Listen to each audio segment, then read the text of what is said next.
Good afternoon, everyone. I'm what you need. You're watching my channel. If you like the content that you're seeing, don't forget that you can like, share, comment, and subscribe. This is a live feed, so you can also donate to my channel via Western Union or MoneyGram. Let's get into what we're going to talk about today. Pound for pound. Who is the number one pound for pound fighter in the world? Now, what does pound for pound mean? I think that's the first thing we should get into. Now, if you go to many different sites and many different places, they'll tell you what pound for pound means. It was inspired by Sugar Ray Robinson and also by the Ghetto Wizard, Benny Leonard. And that was because these fighters, to show how good they were, and because these fighters could not face other fighters who have ridiculously, tremendously greater weight advantages and strength advantage, they decided to have this designation known as pound for pound. What it means is, very simply, as pound for pound states, given that the guys have similar size, let's say somehow, hypothetically, they're in the same weight class, these guys, because they're so good at boxing, will beat them if they're pound for pound number one.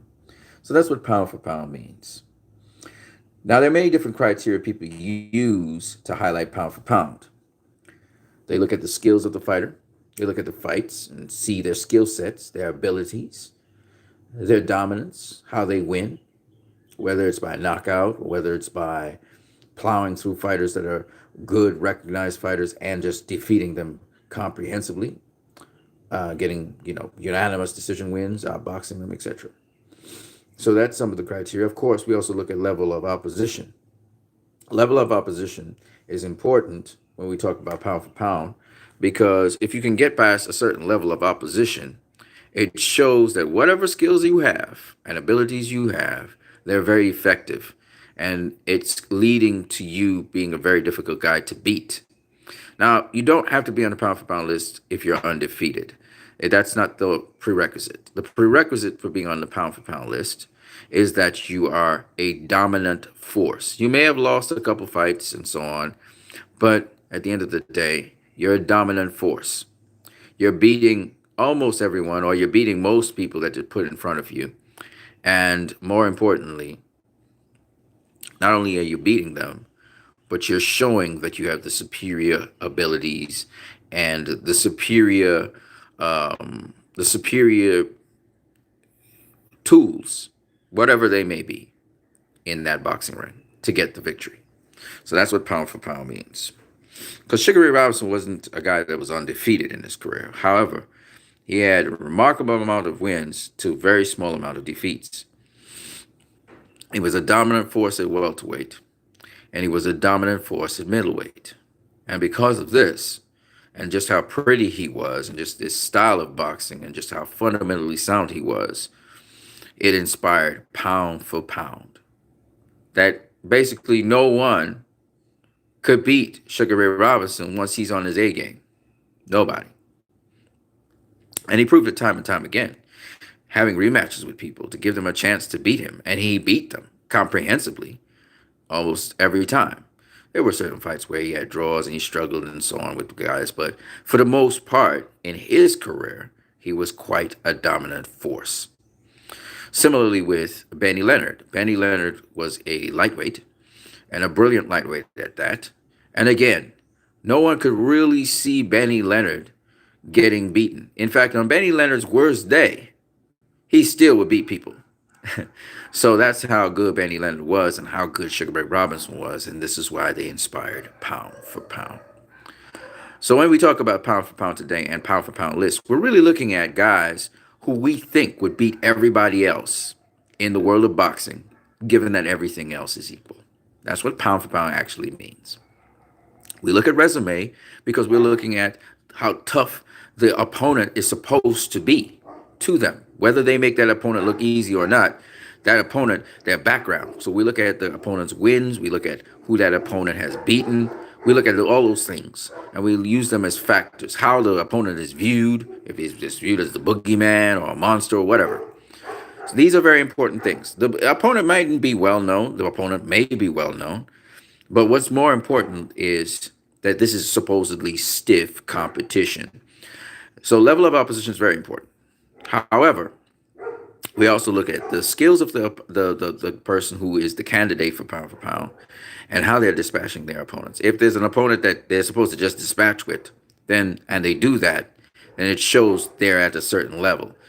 And the other thing that's very important in pound for pound, which a lot of people do not actually emphasize on, and I emphasize on it all the time, is how smart that person is in implementing whatever they're doing. No matter who, once you're at the top tier, you have to have some level of ring IQ, some level of it. You're not going to be at the top level. And what separates you from other people at the top level is your ring IQ. As we know, boxing is 90% mental and 10% physical. So once you got these things out of the way, this is why we look at pound for pound. We look at resume, but when we're looking at resume, we're not just looking at resume. What I mean by that is, oh, he beat this guy, or you beat that guy. No, no, no, no. It's also the conditions under which you beat a person. It's also when you faced that person. Was that person as dominant force as they, or perceived dominant force, when you beat them as they were perceived before? So all of these things are very important points when you look at pound for pound. So we're going to look through some notable organizations and how they ranked their pound for pound list, how they had people. And we're going to look at them now. So we start off with BoxRec. BoxRec is an unofficial boxing recording body. They're not an official one. But BoxRec has had Canelo Alvarez at pound for pound #1 in the world for a while. I think after he beat Gennady Golovkin the second time, I think he was rated pound for pound #1 in the world. And his last fight was at light heavyweight, as you know, against Sergey Kovalev. The #2 in the pound for pound list would be Terence Crawford. #3 was Gennady Golovkin. #4, Errol Spence Jr. #5, Vasily Lomachenko. #6, Miguel Berchelt. #7, Callum Smith. I don't know about that one. #8, Leo Santa Cruz. #9, Manny Pacquiao. And #10, Sean Porter. Now, they do it on a point system, and they have their way of calibrating their point system, as most pound for pound lists are. But you give your opinion and views on that from BoxRec. Okay, BoxRec also rates Floyd Mayweather as all-time pound for pound #1 in the world. I don't know how you guys feel about that. That's, again, based on a point system. And generally speaking, if you're just using a sort of algorithm for point systems, it doesn't take into account what may have happened in the fight. It doesn't take into account, it just takes into account results of fights and stuff like that. It doesn't really take into account how close fights were and all of that stuff, but it is what it is. You can have a unanimous decision win, but it was a close fight, and the judges may not have scored it that way, but it is what it is. We're going by facts, right? Okay, let's go to the next. Let's go to the next boxing body I have here. The next boxing body I have is ESPN, and it's very interesting how this pound for pound list is collated. So let me get ESPN pulling up here because I'm pulling it up on this phone. It's taking a little while to happen. Let's renew the list. Here we are. Pound for pound rankings. Did Canelo move up after knocking out Sergey Kovalev? The nice thing about this is that basically this list that we're about to see has a number of contributors and their own opinions on it. So let's go through it. So we start with Andre Ward. Andre Ward is an ESPN analyst and a former 2-divisional world champion. So Andre Ward had this to say. He said Kovalev was 4-2 in his last 6 fights before he faced Canelo. He was stopped twice inside the distance and was a few punches away from being knocked out in his last fight against Yard. This was clearly not a prime Kovalev against Alvarez. I think this was evidence from Kovalev's performance throughout the fight. Okay, this stuff just renewed on me just like that out of the clear blue sky. I don't know why. That's the problem with dealing with electronic devices. Now it is just, I don't know what it's just done. It just popped out and popped back in. I don't know why that happened. Okay, we're back. All right. I'm waiting for it to scroll down. I have an old phone, so it's taking forever to do things. These phones are very moody. It's not moving at all. This is the kind of stuff I have to deal with sometimes. All right, right now it's not moving at all.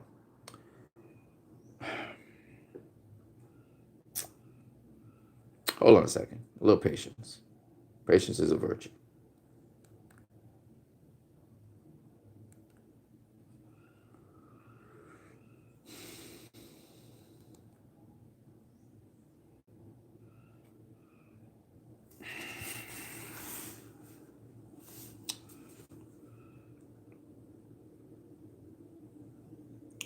Sometimes patience is a virtue, but sometimes it can be a pain in the ass as well. Wow.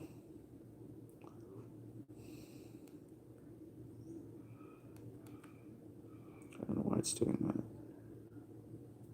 that. The thing with electronics is electronics can be a pain in the ass because they don't always respond. And when you're depending on them, it can be a pain in the ass. Right now it's reloading again. It's an old phone, so you gotta expect crap like that to happen.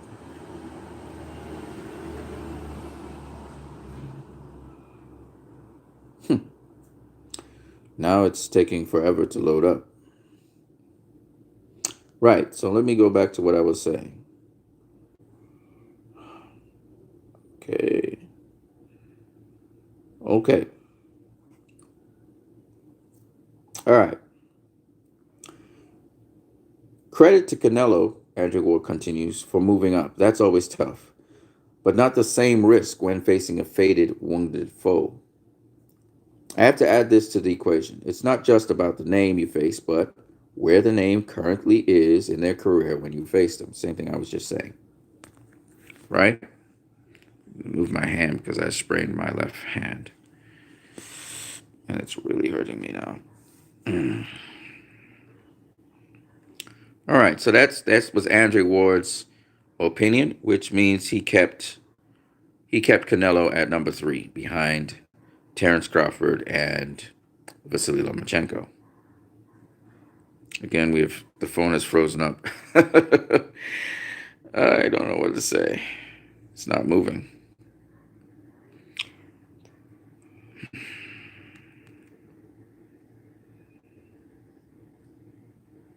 And the screen blanked out. It's highlighting something again, which it should not do. Again, the screen is refreshing. I don't know why this is happening. Did not happen before the phone. My mouth's kind of tied up. Before the phone, you have to deal with all kinds of things in this life. And in this case, we're going to just stay patient and we're going to do what we do. Okay, I'm scrolling back down again.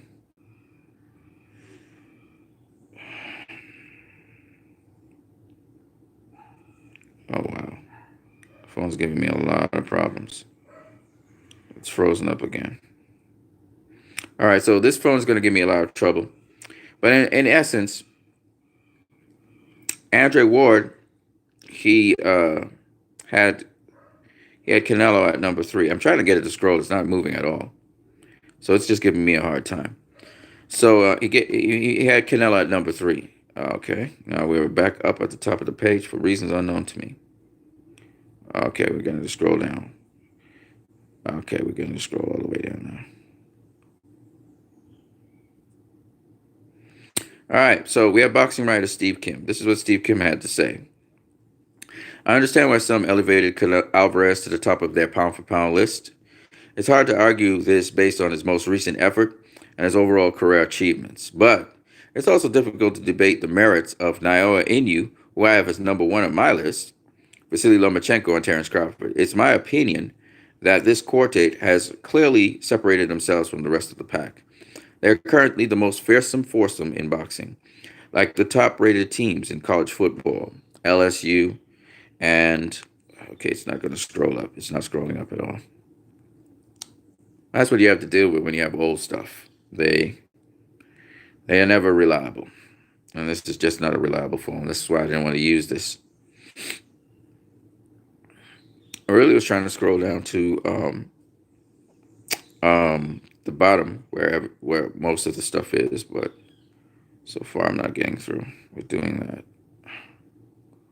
and it's just not allowing me to do so at all. See if I can punch out. I can't punch out. Choosing the best pound for pound fighter in boxing right now is splitting hairs. That's what Steve King had to say. Dan Rafael, he said that, wow, hold on one second. I'm sorry about this, but I can't do anything if the equipment is not helping me. And it's definitely not helping me right now. Okay. Senior boxing writer Dan Rafael decided it's time to get Canelo at number one.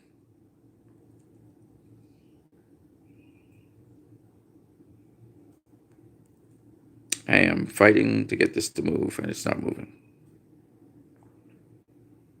And there's no reason why it shouldn't move, but I guess we live in a world where adversity is one of the prime things we have to deal with. You have to stay calm under pressure. If you guys like this video, don't forget to smash the like button. I'm sorry this is taking so long. This should have taken a much shorter time, but the equipment is failing me. And I do feel pretty steamed, but I'm going to bear with it. I'm going to have some patience. You can always check out the ESPN article. But in short, Dan Rafael put Canelo at number one because of the level of opposition he faced. And what he basically had was a chart showing the combined record in the last 5 fights of the last 5 opponents of Canelo. And Canelo's opponents have just a vast amount of wins, greater than any other opponent shared by the other top 5 pound-for-pound fighters in the world. And he said Canelo's always been in the top 3 on the pound-for-pound list, and it's time he gets number one. So that's what Dan Rafael had to say. And there were other members, Joe Tessitore, etc., of the team that talked on Canelo. ESPN, when they collated everything together, still had Canelo at number 3. So he didn't move. His position didn't move after that. But there were a number of analysts who actually gave Canelo pound for pound number 1, including Timothy Bradley, which I thought was interesting. And so, and Timothy Bradley, had recently put Lomachenko ahead of,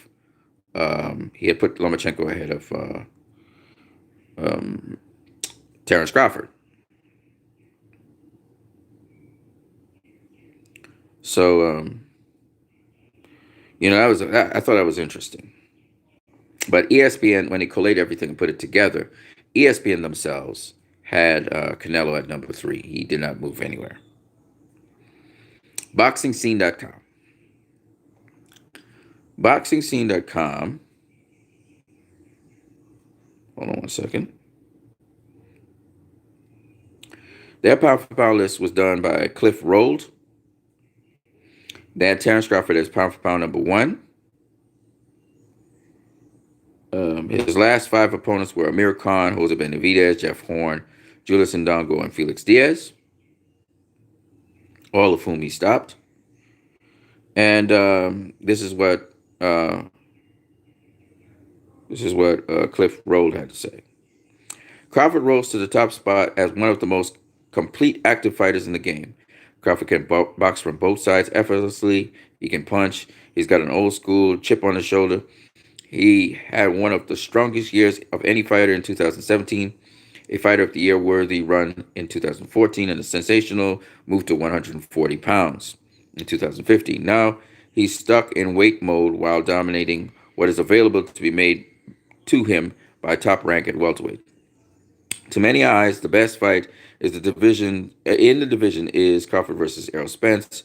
Spence is part of a stacked roster of welterweights and has dangerous options without crossing the street. Will the politics and business structure of boxing keep Crawford from defining fights in his 3rd weight class? Crawford's hold on the top spot remains, but there are men below him with more compelling opponents available, so it won't be easy to remain. Now Inu, they have at number two, um, and Inu has been sensational from the professional cradle. This is a fighter who defeated the then future unified 108-pound titleist Ryuichi Taguchi in only his fourth pro fight and won his first pro title in his sixth. Now competing at bantamweight, the scary thing for future foes is Inoue may only be hitting his prime. The man called Monster debuted at 118 pounds with a first round knockout of McDonald that impressed, despite Inoue being a heavy favorite. McDonald had never been stopped before. Neither did Payano. Inoue did it both less than 2 minutes. Overall, for those who love statistics, Inoue's last seven opponents have a combined total of 174, 20, and 4. They took their first stoppers losses at his hands. Four of them were current or former major titleists. Omar Navarez, who he ran over in 2 rounds in 2014, still has only a single stoppers loss in his career that features fights against dangerous Nonito Donaire and Zolani Tate. Possessing blazing speed, offensive variety, and killer instinct, Inoue moves to the World Boxing Super Series finals after destroying what looked like the toughest test of his career. Veteran Nonito Donaire gives him a chance to unify his newly found IBF strap with the full WBA honors. Of course, this was before he faced Donaire. They had him at number 2. I don't know if they have him at number 1 now. Vasily Lomachenko was number 3. I won't go into all that he, did. Saul Canelo Alvarez is at number 4. Alexander Usyk is number 5. Errol Spence Jr. is number 6. Gennady Golovkin's at number 7. I don't know what Golovkin's still doing there, but he's there. Juan Francisco Estrada, who should, I think, be ahead of Golovkin. He's at number 8. Mikey Garcia's at number 9. And Srisaket Sorongvisai, the guy that beat Chocolatito, he's at number 10. Okay? That's how they have that. The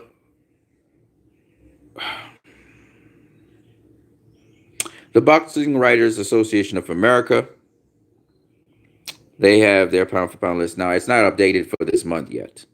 And Canelo fought this month. This is the October list, but nonetheless, this is how it goes.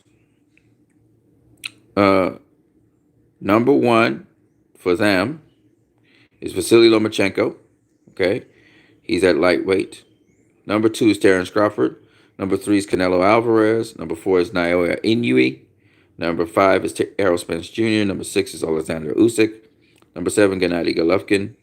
Number 8, Juan Francisco Estrada. So it's kind of similar to the other list I just did. Number 9, Manny Pacquiao is there. And number 10, Mikey Garcia is on that list. So Mikey Garcia for the World Writers Association of America is still on the pound for pound list. And this is again another list. You want to look at. These are official lists, like the World Writers Boxing Association of America. You want to look at things like the people who are actually in boxing. So that's their list. Some other names that received votes were Devin Haney, Josh Taylor, Deontay Wilder, Arthur Beterbiev, and Leo Santa Cruz, as well as Miguel Barrichello. All right. You guys can talk. You can express your opinion right here, right? Now, the president of the WBC, when asked about the pound for pound list that he has, he had this to say about it. And it'll come up in a second. The WBC president, Mauricio Suleiman, said, "We had Canelo as pound for pound number 1 since he beat Gennady Golovkin." And here's more that he said. Mauricio Suleiman is not surprised that Mexican superstar Saul Canelo Alvarez has been listed as the top pound-for-pound fighter in the world by various outlets. Back in November 2nd at the MGM Grand in Las Vegas, Canelo moved up 2 weight divisions to score a knockout over Sergey Kovalev to capture the WBO light heavyweight title. Canelo holds titles in 3 weight divisions simultaneously. He is the WBA middleweight champion, the WBA regular champion, which we don't count, and he's also the WBO belt 175-pound champion. There is no determination at the moment as to which weight class Canelo plans to fight in, but Suleiman explains that Canelo has been regarded as the best fighter in the world by the WBC since beating Gennady Golovkin by way of a close 12-round majority decision back in September of 2018. We named him that since the moment he defeated Gennady Golovkin. Canelo is a right-handed boxer who continues to break paradigms and overcome obstacles. We're proud that a Mexican has a designation like this one made by various outlets. Suleiman says he already had that status. Canelo has shown his greatness inside the ring and has maintained it. How good it is to have his place in these publications.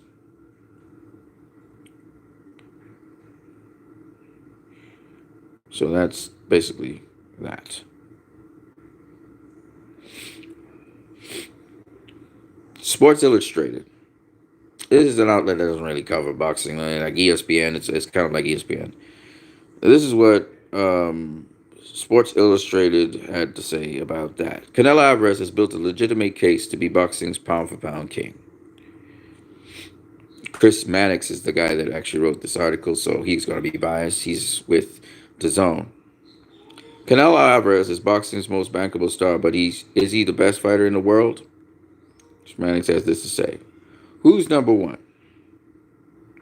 Pound for pound lists are everywhere. The Boxing Writers Association has one. ESPN has one. Sports Illustrated has one. It stirs debate and offers the boxing media a chance to establish or try to establish a pecking order. Recently, the top of many lists have synced up. Vasily Lomachenko, a two-time Olympic gold medalist and three sanctioning body belt holder at 135 pounds, is widely viewed as number one. Terence Crawford, a brilliant welterweight and a former undisputed 140-pound champion who owns the title at 147, is close behind. Third, generally, is Canelo Alvarez, who earned a legitimate title in his third weight class with a knockout win over Sergey Kovalev. That win, frankly, should push Canelo to number one. Is Canelo Alvarez as skilled as Lomachenko or Crawford? Probably not. There's no doubt Canelo has improved significantly in recent years. The freckle-faced redhead who burst into the U.S. boxing scene in 2010, knocking out Jose Miguel Cotto on a Floyd Mayweather undercard, has become a brilliant boxer. His defense is excellent. Kovalev fired 740 shots at Canelo per CompuBox, landing just 115 of them, a stunning 15.4% connect rate. Kovalev was committed to the jab. He whistled 577 of them at Canelo, but Canelo kept his guard high expertly, absorbing many of Kovalev's punches onto his gloves. His power and speed forced Kovalev to keep his powerful right hand tucked in. Kovalev landed 52 power punches, half as many as Alvarez, 104. He's very good, but what should push Canelo to the top of the pound-for-pound list is that he's accomplished. Line up the resumes of Canelo, Crawford, and Lomachenko. There's no comparison. Alvarez's resume includes significant wins over Erislandy Lara, Austin Trout at junior middleweight. He beat Miguel Cotto to claim a 160-pound title. He fought two grueling fights with Gennady Golovkin, getting a debatable draw in the first fight and squeezing out a close decision in the second. Critics will say he cherry-picked Kovalev, a 36-year-old title holder well past his prime, but this is no easy test. Kovalev had experienced a career resurgence entering the Alvarez fight. His pairing with trainer Buddy McGirt produced two significant wins in 2019. Alvarez didn't just beat him, he flattened him. None of this is to suggest that Lomachenko and Crawford couldn't have the resume of Canelo. Of course, they just don't. Lomachenko will get a chance to become undisputed lightweight champion next year, when he will likely face the winner of Teofimo Lopez, Richard Comey, fight slated for December. He's been clamoring for a fight with Gervonta Davis, a popular 130-pound champion who has moved up. If he moves down to 130 pounds, Top Rank has some interesting fights for him there. Same thing with Crawford. Everyone knows he wants Errol Spence, Manny Pacquiao, and Keith Thurman. He just has not faced them. Canelo has, or at least that level of competition. Early last week, Canelo and his trainer, Eddie Reynoso, sat down with a small group of reporters. As Reynoso settled into a chair, he muttered pound for pound under his breath. When Canelo was asked if it bothered him not to be seen as number one, he got animated. "I've done better than they have," Alvarez said of Lomachenko and Crawford. "I've done things that are better than they have done in their career, history, your resume. That's what places you at number one. There can't be anything else that embraces fights, history, and who you fight, championships, everything." Will Alvarez be universally recognized as number one? Who knows? He'll spend 2020 burnishing his resume. Alvarez told me in the ring last Saturday that He felt good at 175 pounds and would consider staying there. It's interesting. But there's a little sizzle to the title unification fight with Dmitry Bivol and even Bob Arum, the promoter of unified 175 title holder Artur Beterbiev, says he can't see Canelo agreeing to face Beterbiev, a hulking predator in the ring. A third fight with Golovkin makes the most sense. The core boxing fans aren't enthralled with the idea of Canelo Golovkin 3. I agree. A super middleweight matchup with Callum Smith or a cross-promotional fight with Jamal Charlo seem more appealing, but the casual boxing fan will likely be drawn to Canelo versus GGG trilogy. Alvarez has long dismissed the third fight with Golovkin, but in recent days, he has seemed more open to it. It's really not a challenge for me, Canelo said in the ring. We fought 24 rounds, I beat him. It's really not a challenge for me, but if it represents good business, why not? We know Canelo represents big business. He's the sport's most bankable star with DAZN's deal that could be worth as much as $365 million in his pocket. He can fight anyone and regularly shows a willingness to do just that. If he's not number one now, he won't stop trying to support his case, for sure. And that was by Chris Mannix. Okay, so Sports Illustrated backs the fact that Canelo is pound for pound number one, like Dan Rayfield. But as we see, most of the boxing outlets so far have not had him as pound for pound number one. When we're talking about boxing scene, we're talking about the Boxing Writers Association of America. Of course, they have not factored in his Kovalev win yet. We've also looked at ESPN, and cumulatively they haven't agreed. But when we look at Dan Rayfield, for example, he believes that Canelo is worthy of that based on the level of opposition he faced. Andre Ward does not believe that. Timothy Bradley believes that. Steve Kim doesn't believe that. And then several other writers believe that, but I couldn't show you the article because it was giving me difficulty to come down. The Transnational Boxing Rankings. The Transnational Boxing Rankings by Teddy Atlas affirms this, mainly because when you're looking at lineage of boxers, it has it the best. And even Wikipedia kind of supports that case. Now, when you're looking at the rankings of fighters, okay, I have the rankings in front of me here, but I really want pound for pound. So let me see if I can find pound for pound somewhere around here. I'm scrolling down. I'm just giving you guys data on what these sporting boxing bodies think. They're not all in agreement. Oh yeah, by the way, BoxRec had him as pound for pound number one as well. I forgot that. Let's see. I'm having boxing rankings. That's not what I want. I want pound for pound rankings. This is their most recent rankings. So let me see here. Okay, that's pound for pound. Okay, so far we've had BoxRec that had him as pound for pound number one. Sports Illustrated had him as pound for pound number one. The Boxing Writers Association of America had a pound for pound number 3 along with ESPN. And he's pound for pound number 4 with BoxingScene.com. But we see now Inoue moving up into those standings.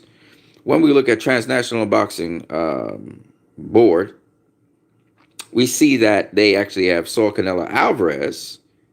This is probably very recent because they didn't have him as that.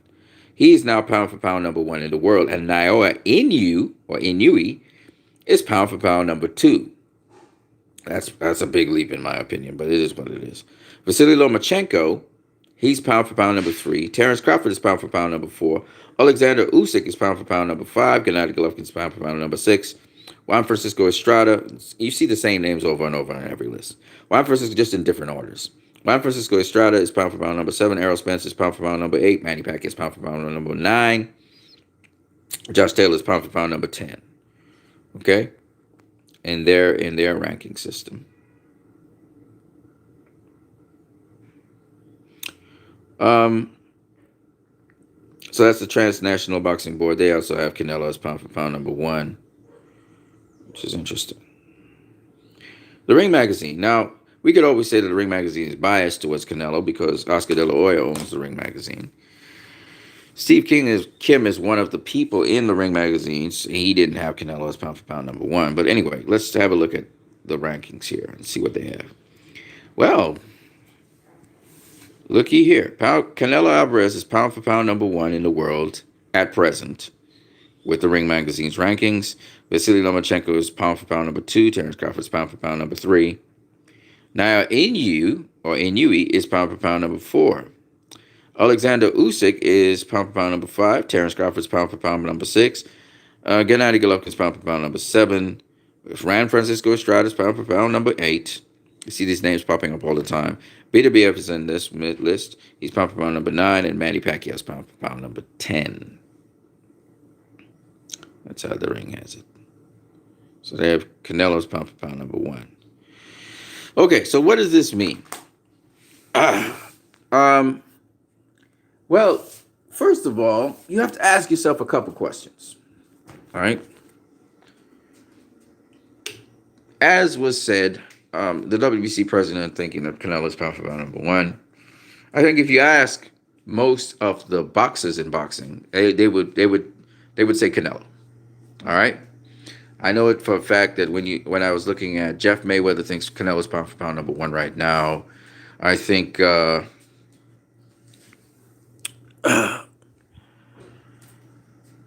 if you ask certain trainers and certain people in the business of boxing, they will say Canelo's pound for pound number 1. I know several fighters think that Canelo's pound for pound number 1. We got Regis Prograis, Claressa Shields, Gervonta Davis, Adrian Broner.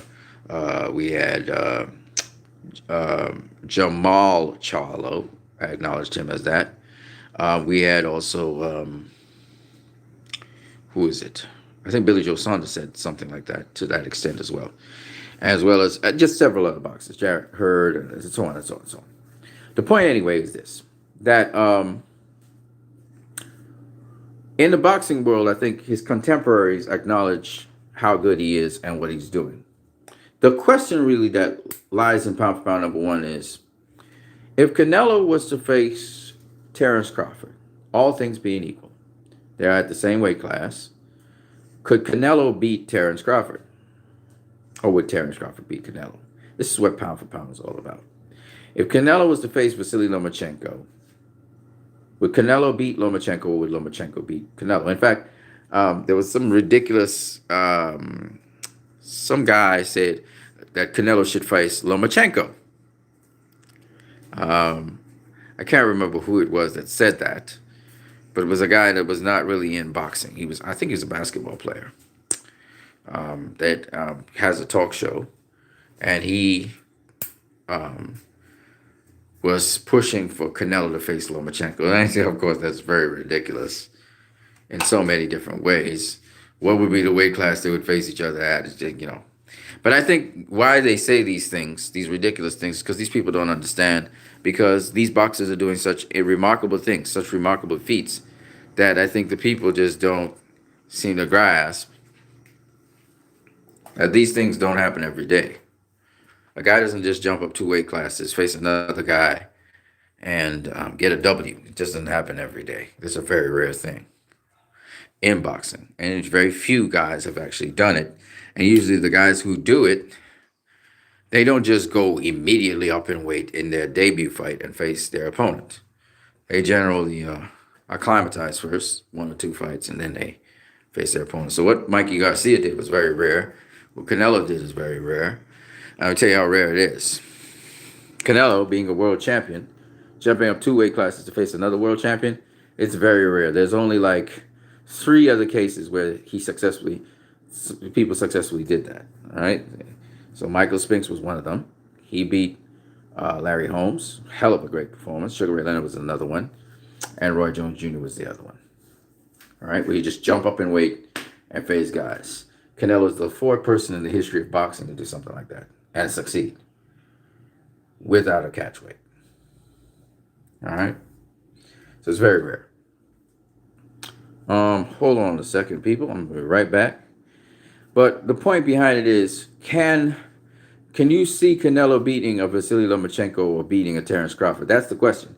And that really determines pound for pound number 1. Now, Canelo has the evidence to show that he could do that because he faced guys like Erislandy Lara, slick black skilled fighters like Terence Crawford. But, Danny Jacobs was a switch hitter as well. And those guys couldn't touch Canelo. Canelo's defense was just incredible. All right. Even Kovalev was boxing in a fashion that was supposed to give Canelo difficulty because he was moving a lot, throwing his jab, and Canelo still caught up with him and put him away. So Canelo's obviously getting better and better. And Canelo said he's a different fighter, and he really is a different fighter to what he used to be. So the question really is, for Canelo to be pound for pound number one, you have to ask yourself the question: if Terence Crawford was to face Canelo at the same weight, would Terence Crawford beat Canelo? If Vasily Lomachenko was to face Canelo at the same weight, would Vasily Lomachenko beat Canelo? That's the question you have to ask yourself. And this present Canelo, the Canelo that jumped up 2 weight classes, beat Sergey Kovalev, the Canelo that faced Triple G in 2 fights, the Canelo that outclassed Danny Jacobs, the Canelo that faced Erislandy Lara, had a close fight, came from behind, got the win, the Canelo that beat Austin Trout, the Canelo that faced Floyd Mayweather and got a boxing lesson. Neither people will say that Terence Crawford is close to being Floyd Mayweather.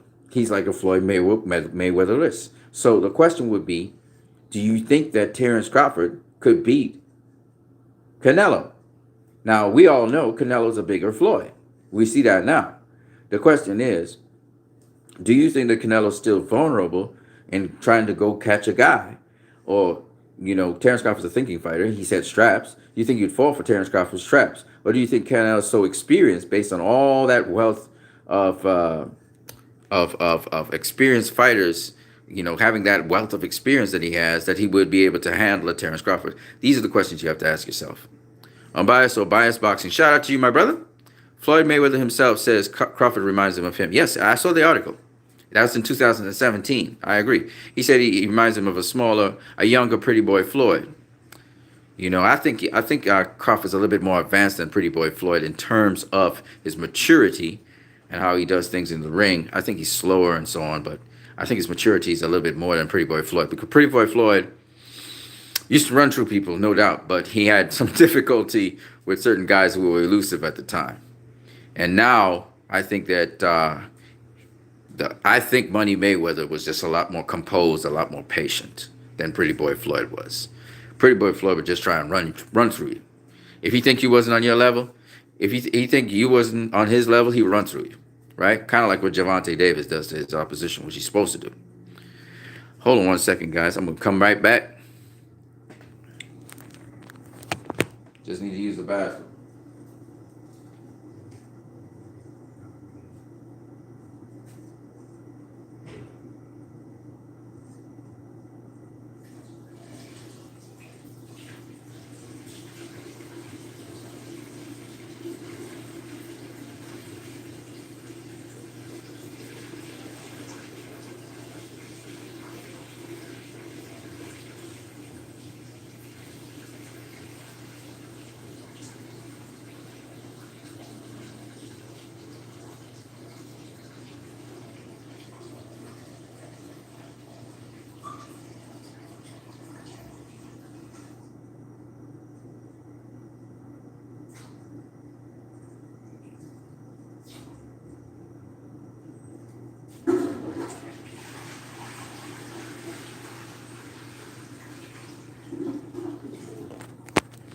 So it's kind of intriguing talking about Canelo and Terence Crawford for a major reason. One of the major reasons I would say is because both of them remind me, well, Terence Crawford to a lesser extent, but nonetheless, both of them remind me of Floyd Mayweather. Canelo, to me, behaves more like Floyd than Terence Crawford does, because Terence Crawford, he's a switch hitter. His stance is different. The schooling he has is a little bit different. But what makes it interesting is, for those throwback fights, that is, watching Georgie Benton versus Benny Briscoe, or Archie Moore, versus Ezra Charles, or Ezra Charles versus Jersey Joe Walker. These are the kinds of fights you're talking about, where Terence Crawford eventually gets big enough to face a Canelo, and we see that fight. It will be a mega fight, right? And I think it can happen. I think Errol Spence will face Canelo at some point. And that's what makes greatness, people. So we may not have to wait too long, maybe 5 years, maybe 4, before Terence Crawford does face a Canelo Alvarez. But in the meantime, while that we're not too sure exactly how that would go down, who would win that fight, a lot of people would say Terence Crawford would win that fight. I can't say that definitively because Canelo is a very, very smart fighter. Very, very smart fighter. When you start to really break down what he's doing in there, it's just crazy. And one of the I think it was Lee Wiley, you can check out his video, how Canelo, his hands, how he's able to very subtly trap the jab and keep the jabbing hand out there for long enough for him to counter the jab, and just all these little tricks he does up his sleeve. Just a lot of little tricks he has up his sleeve that you wouldn't pick up just like that. And Lee Wiley was the one that actually highlighted all these little veteran moves, all these little veteran tricks he has up his sleeve. And I just think that Canelo is in a whole other league. And the thing about it is, he's younger than Terrence Crawford. He's younger than Errol Spence Jr. He's younger. He's the same age with the Charlos, but he's younger than these guys. It's scary just thinking about how far this guy can go and how much he's learning. I mean, it's just ridiculous. People just don't understand. I think they undervalue Canelo. So that's why I'm saying, once again, just being a fan for a minute there, but backing off again and just resetting for a second to get you guys to understand what I'm saying. Because there's a lot to boxing anyway, so it doesn't really matter. But you have to ask yourself, would Vasily Lomachenko, with his great footwork, be able to get access to Canelo and hit Canelo, who's so far been quite elusive against most of the opponents he's faced, right? Then you have to ask yourself, the level of opposition that Canelo has faced, is it truly an illusion, or is it that this level of opposition is truly what we think it is? We can truly say that Sergey Kovalev was not the crusher. It was not the crusher that faced Canelo. And we cannot, therefore, give Canelo props for beating the crusher. But having said that, I still am impressed with how Sergey Kovalev boxed Canelo. He did all of the necessary things you need to do to beat a guy like Canelo, except Canelo was unfazed by it. He was very composed. He was using a lot of very interesting tricks and techniques on Kovalev, and showed us that it's more than just a jab that keeps you from beating Canelo, that allows you to beat Canelo. And I've been saying this for years. Since 2014, I've been saying, guys like Canelo, you're not going to stop with a jab.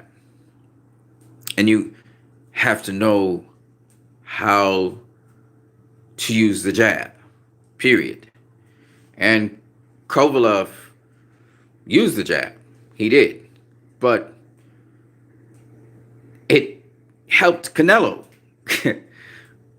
ironically, So anyway, my point being that that to get pound for pound number one, you have to be thinking, is this guy the guy that beats everybody else? All right?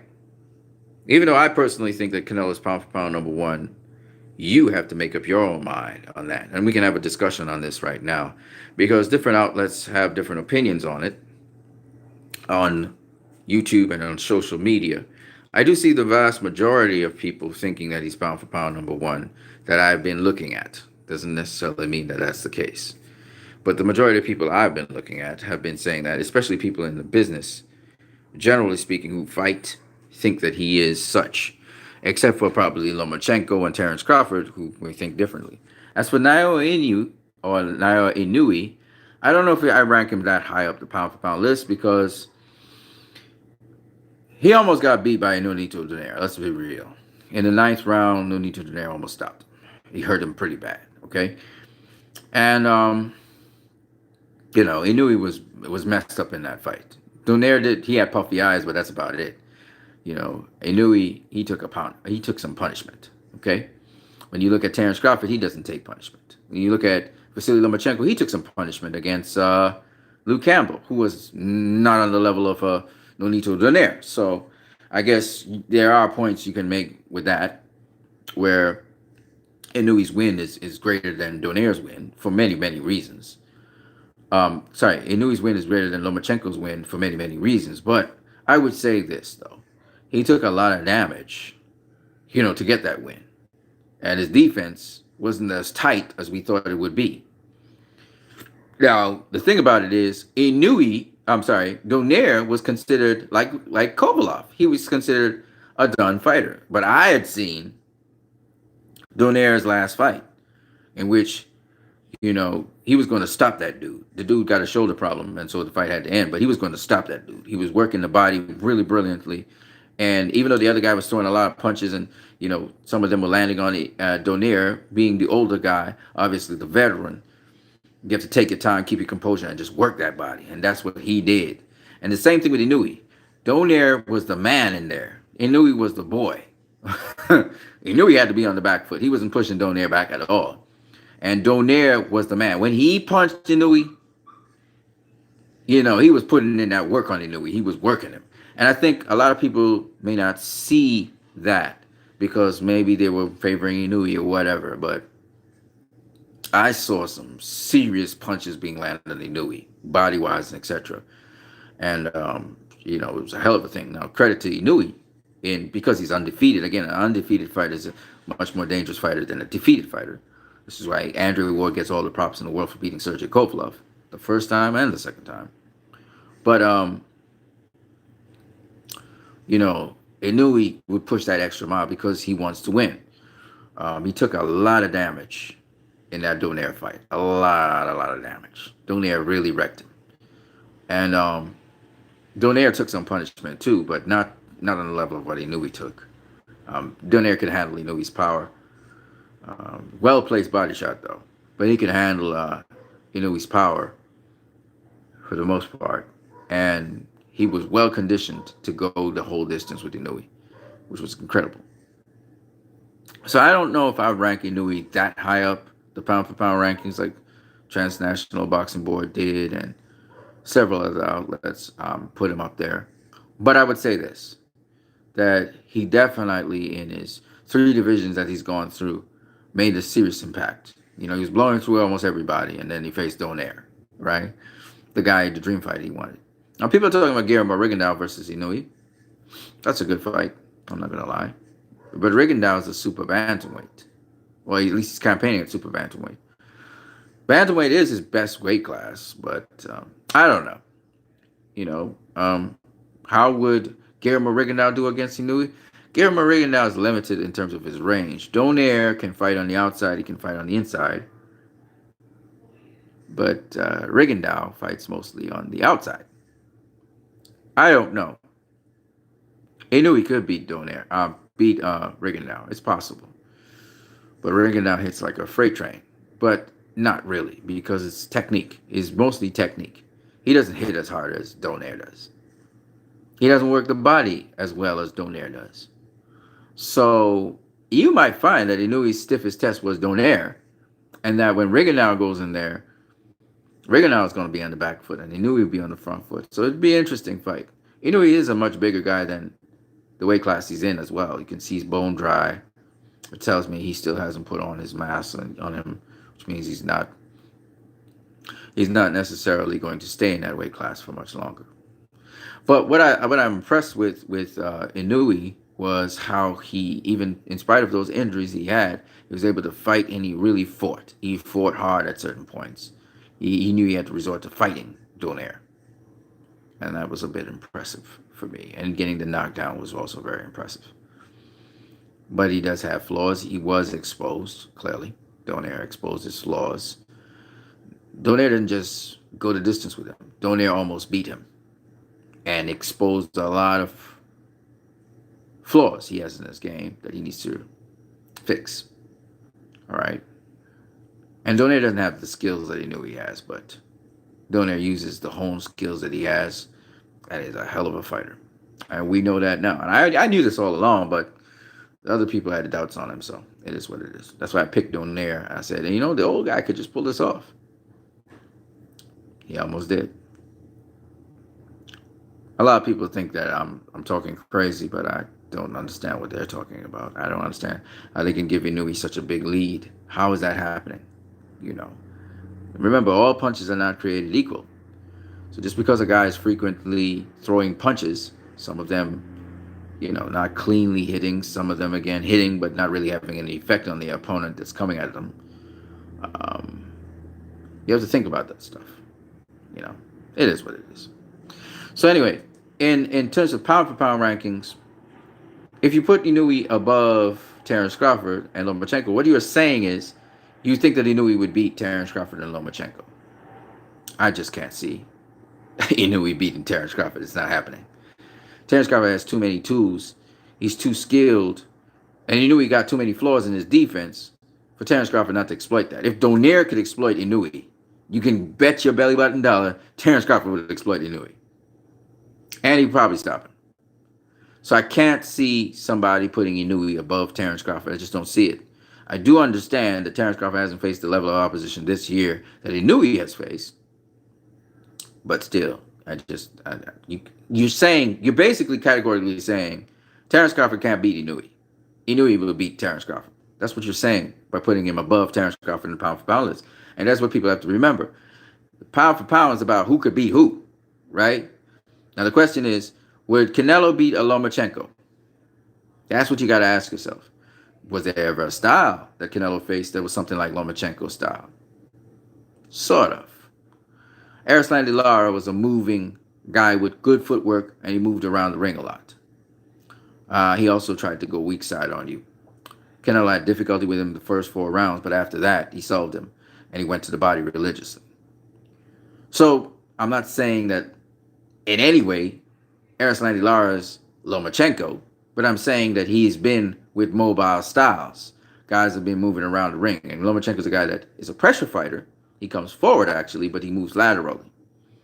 So he'd be a little different. He'd be a lot different than Erislandy Lara. Canelo can be guaranteed Lomachenko's going to come to him. The question would be, would Canelo be able to cut off those angles and make sure he gets at Lomachenko? And I think he would in this case. Because Canelo, that's what he does. He's a counterpuncher. That's what he likes to do. He likes guys coming at him. If you're not coming at him, then it's a problem. Somewhat. Not really. Not these days, apparently. But it's a problem somewhat. And he makes you miss. He makes you miss. No matter what you try to do, he makes you miss. So I think Canelo would be able to beat Lomachenko. I say I think. Just as how I think Mikey Garcia would beat Lomachenko, just like how I think Manny Pacquiao would beat Lomachenko, just like how I think Gervonta Davis would beat Lomachenko. I'm not going to say it for Devin Haney. But with respect to Terence Crawford, I'm not too sure if Canelo would beat Terence Crawford or if Terence Crawford would beat Canelo, to be honest with you. I'll be honest. Because Crawford brings a lot to the table, like everybody was saying. Canelo also brings a lot to the table. I think Canelo will have more experience, which means he would be able to do things in there that Terence Crawford never seen before, and he would learn something or two from that. So that's where I think Canelo may have the edge on Terence Crawford and actually get the W on him. But as to the skill sets, Terence Crawford has a wide range of skill sets. He's a switch hitter. He can fight inside. He can fight outside. He can fight, mid-range. Canelo also can fight on the outside a bit, but he's mostly known to fight in range, or he's fighting in the pocket. Okay, deep on the inside or in the pocket, right? So he's a pocket fighter. So Crawford would try to take that. Obviously, he will fight in a way that he would try to take away the pocket work, right? That's where Crawford would have the advantage, we would think.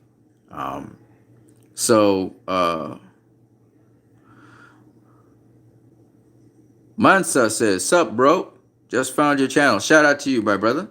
So it's a lot more. I think it's a lot more tougher to really say who would win with Canelo versus Crawford. But I do believe we'll be able to see that fight sometime down the road. We'll actually see Canelo versus Crawford. I think we'll actually see Canelo versus Errol Spence Jr. Because Canelo, I don't think he's going to go up to cruiserweight, which means he's going to be campaigning between 175 and 160 for the rest of his career, up and down that area.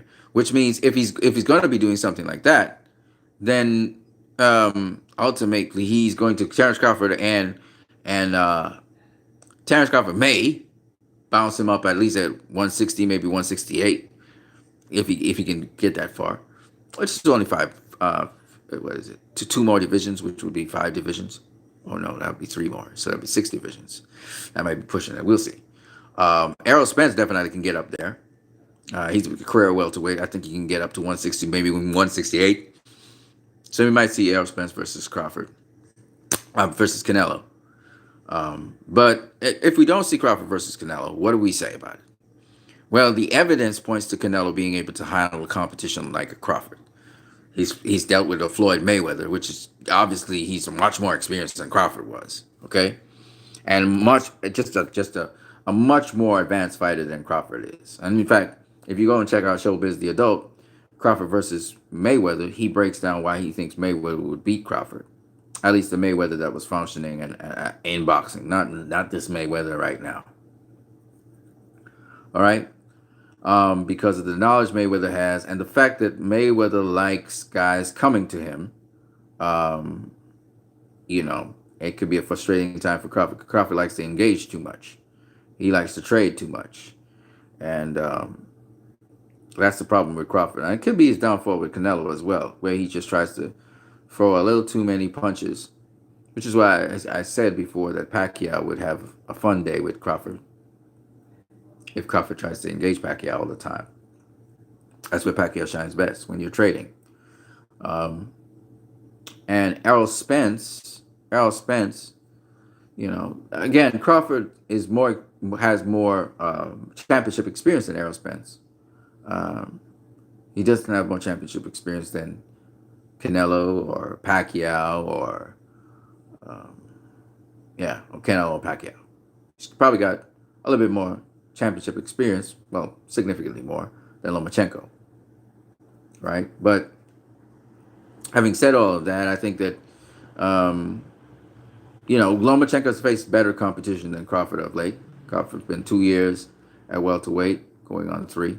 He hasn't really faced major competition. His competition's been, not the best that you could find. Whereas Lomachenko's got better competition. So that's the thing that probably would spiral Lomachenko ahead of Crawford for this moment. Not to say that Crawford probably won't beat him in the ring if they were to face each other, but possibly that Crawford doesn't have the evidence to support that by facing top-tier competition all the time. And that is an important thing. Top-tier competition is important. When you're looking at skill sets of these fighters, Lomachenko possesses great footwork. His footwork is the foundation of everything that he does. And as we know, your feet is the foundation of boxing. And his goal, his ulterior objective is to get weak side on you and to be able to hit you while you can't hit him. So he's going to do it in very orthodox ways. He's very technical, so he does it in the orthodox sort of way, where he will, when I mean orthodox, he's a southpaw, but I mean it's, along the classical boxing lines.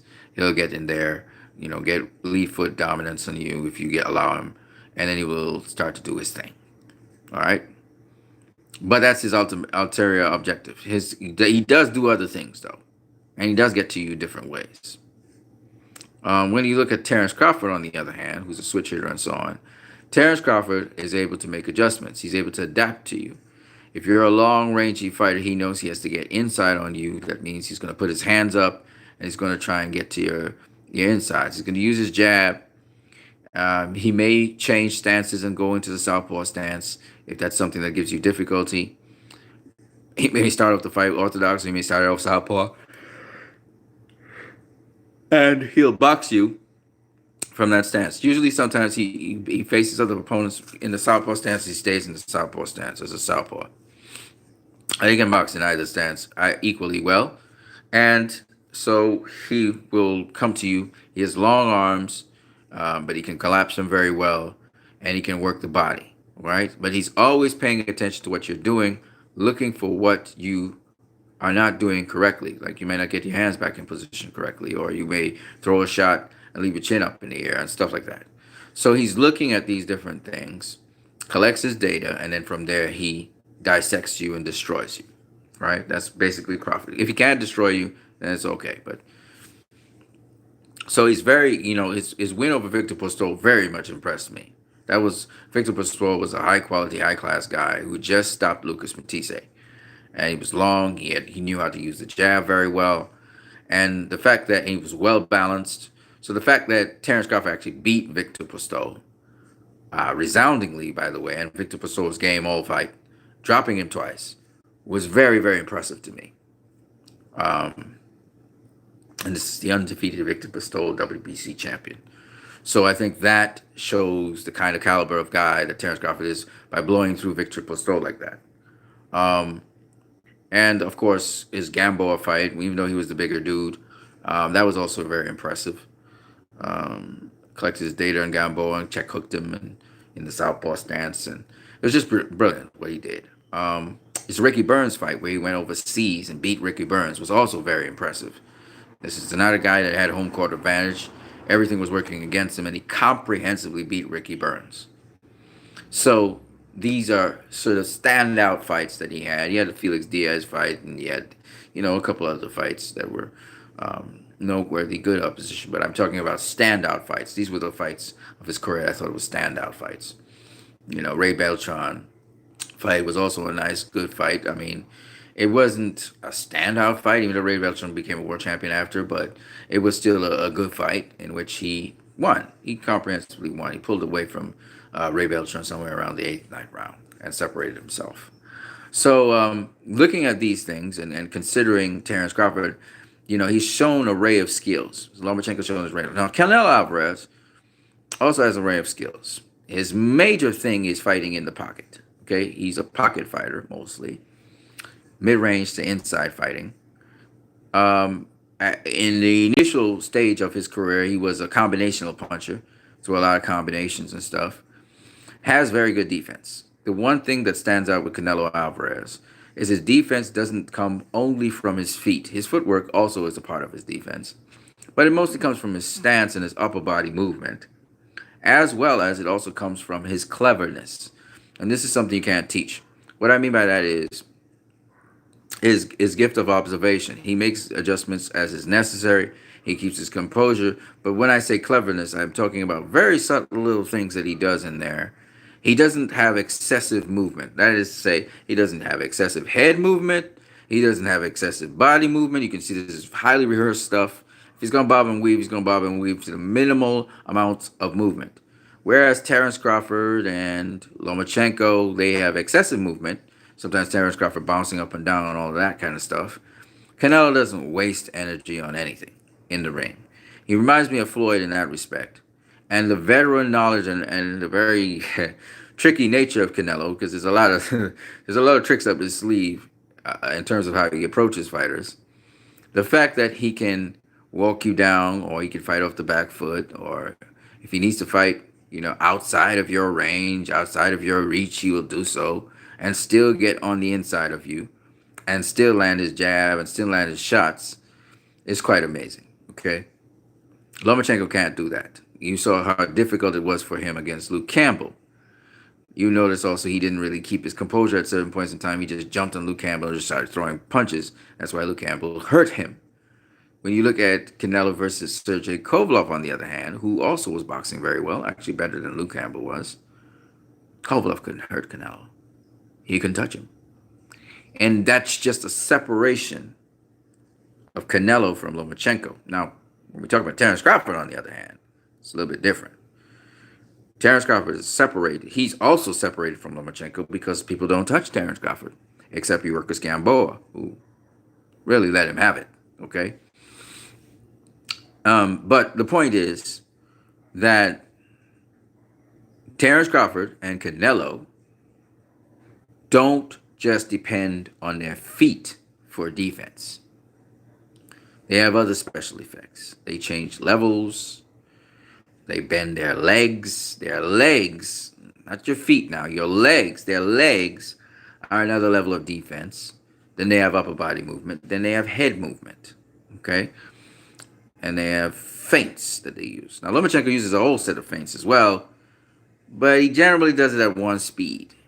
Terrence Crawford and Canelo vary the speed at which they move. They vary the tempo at which they move. You can't really find a beat on them. You can't really read their rhythm. Crawford does a little fidgety thing and bounces up and down, kind of a la Sugar Ray Robinson and Kid Gavilan and all these other guys. By the way, Kid Gavilan is a hell of a fighter. Let me just make that abundantly clear. I saw Kid Chocolate, and I really liked Kid Chocolate, and I was looking at a lot of the strategy that Kid Gavilan had. It was amazing. It's just that I thought he took too long to knock out certain fighters. I thought he took too long to assess. But then again, take for instance, back in the day, there weren't many southpaws. So when Ken Gavilan was facing Davey, whatever his name is, I can't remember his surname. It's not Davey Day. It's just another name. The undefeated southpaw who was just bouncing up and down. He kind of reminded me of Jeff Horn, kind of like bouncing up and down. Just it was awkward, yeah. But he his chin's up in the air. How the fuck you have your chin up in the air and this guy ain't tagging your ass up? And then he was a little bit. The thing with these guys, and not to really critique them like that, but dude's got his chin up in the air. Okay, he's coming to you with his two hands up. He doesn't have a high guard particularly, and he's kind of moving around like he's flopping around. And you will wonder to yourself, why didn't he take this guy out? Well, the guy's kind of awkward, okay? Kind of like Jeff Horn. You have to kind of assess him for a minute. And then he not used to dealing with southpaws. I could see how it could be awkward to figure the guy out. So I get why Kid Gavilan took so long to knock him out. But when I looked at him against Ralph Tiger Jones, when I look at him when he won his title against, I forgot the guy's name. John whatever, I think it's Breton, whatever his name is. Not Breton, it was some other name. Anyway, I'm mixing up names, but it was a hell of a performance, man. Against Ralph Tiger Jones was a hell of a performance. And against Breeden. Now, of course, he's known for the bowler punch, just like Sugar Ray Robinson. But anyway, I was watching footage all of yesterday, just watching footage of these guys. And, there's so much brilliant things they do in there from a technical point of view. Again, very, very classically technical guys, fundamentally sound guys. When you talk about Sugar Ray Robinson, and you talk about, Kid Gavilan, and you talk about Tiger Jones, and, when you talk about, these guys, you're talking about guys who are fundamentally sound. And it's not as easy to hit them, especially Ralph Tiger Jones. It was very hard to hit him. But he kept on catching him. Kid Gavilan kept on catching him with the left hook as he's coming around the corner because he didn't lift his right hand, keep it in the phone booth long enough, Kind of like what happened with Sean Porter with Errol Spence. Just that Tiger Jones ain't going down. He ain't going to get knocked down like that, I was watching the Archie Moore versus the French kid, I think it was his name, the French kid. How he got dropped in the first round and then knocked down 3 times and knocked down yet again in I think it was the 5th. And just some crazy ass fights, man, where these guys, the amazing thing about Archie Moore, I'm just talking about some of the throwback fighters for a minute. The amazing thing about Archie Moore was he was so fucking old. Like, the dude won his first world title at 39, and Joey Maxson ducked his ass. You know what I'm saying? He didn't want to have it. NBA had to, schedule that bout. So I just want to take back what I said about, because in the last stream, when I was talking to Intangible, I was saying, that Kid Gavilan ain't all that. You know what I mean? And when I was looking at a series of certain fights that he had, he, fucking good, man. The guy was lit. He's not a Kid Chocolate. Not Kid Chocolate. Kid Chocolate was quite a fighter. But he the Cuban school of boxing. I think one of the things about these old footage, if you watch poor quality footage, you really don't get all the subtle feints and all the subtleties of what these guys are doing. And yes, the footage sometimes is at different speeds, and you can't really get it at the real speed that these guys are at. So you really can't evaluate like who you really want to evaluate. But fucking Kid Gavilan was a bad motherfucker. Where he was. But having said that, why I say this is not because I'm trying to put down fighters and stuff. When I'm comparing fighters to fighters, their levels to fighters, you know what I mean? So that's what I was talking about. Sometimes these guys, they scrap it out and just start throwing punches like wild animals. And that shit sometimes just really annoyed me. I do understand the bolo punch. You would see it with Roy Jones Jr. You throw a low punch from low to high. The idea is you don't know if it's going to go to the body or to the head, so you can't brace for it. So I understand what Sugar Ray Robinson was doing with the bowler punches and stuff, and then being long, gangly guys that get to do that shit. But nonetheless, what I'm saying is, for people who enjoy boxing and stuff, is that when you're talking about pound for pound, you have to ask yourself the questions: would this guy beat this guy? That's essentially what it's all about. All right. And you know, the beauty of boxing is the following things. The beauty of boxing is that while different people have different opinions, the truth really comes out in that ring. The truth comes out in the ring. So all opinions about who's pound for pound number one in the world can be put to rest if the fighters can face each other. And my next live stream, which I'm going to do in a couple minutes, is going to be about lineal champions. I did a video like this a while back, but I'm going to have to do another one. Unfortunately for me, I don't have video editing software to show you guys the beauty of boxing over time, how boxing as a sport has evolved. Some of my older videos you can go and follow. It's Saul Mbe. You can go and look at that video and see how different styles of a certain style of boxing evolved over time and stuff like that.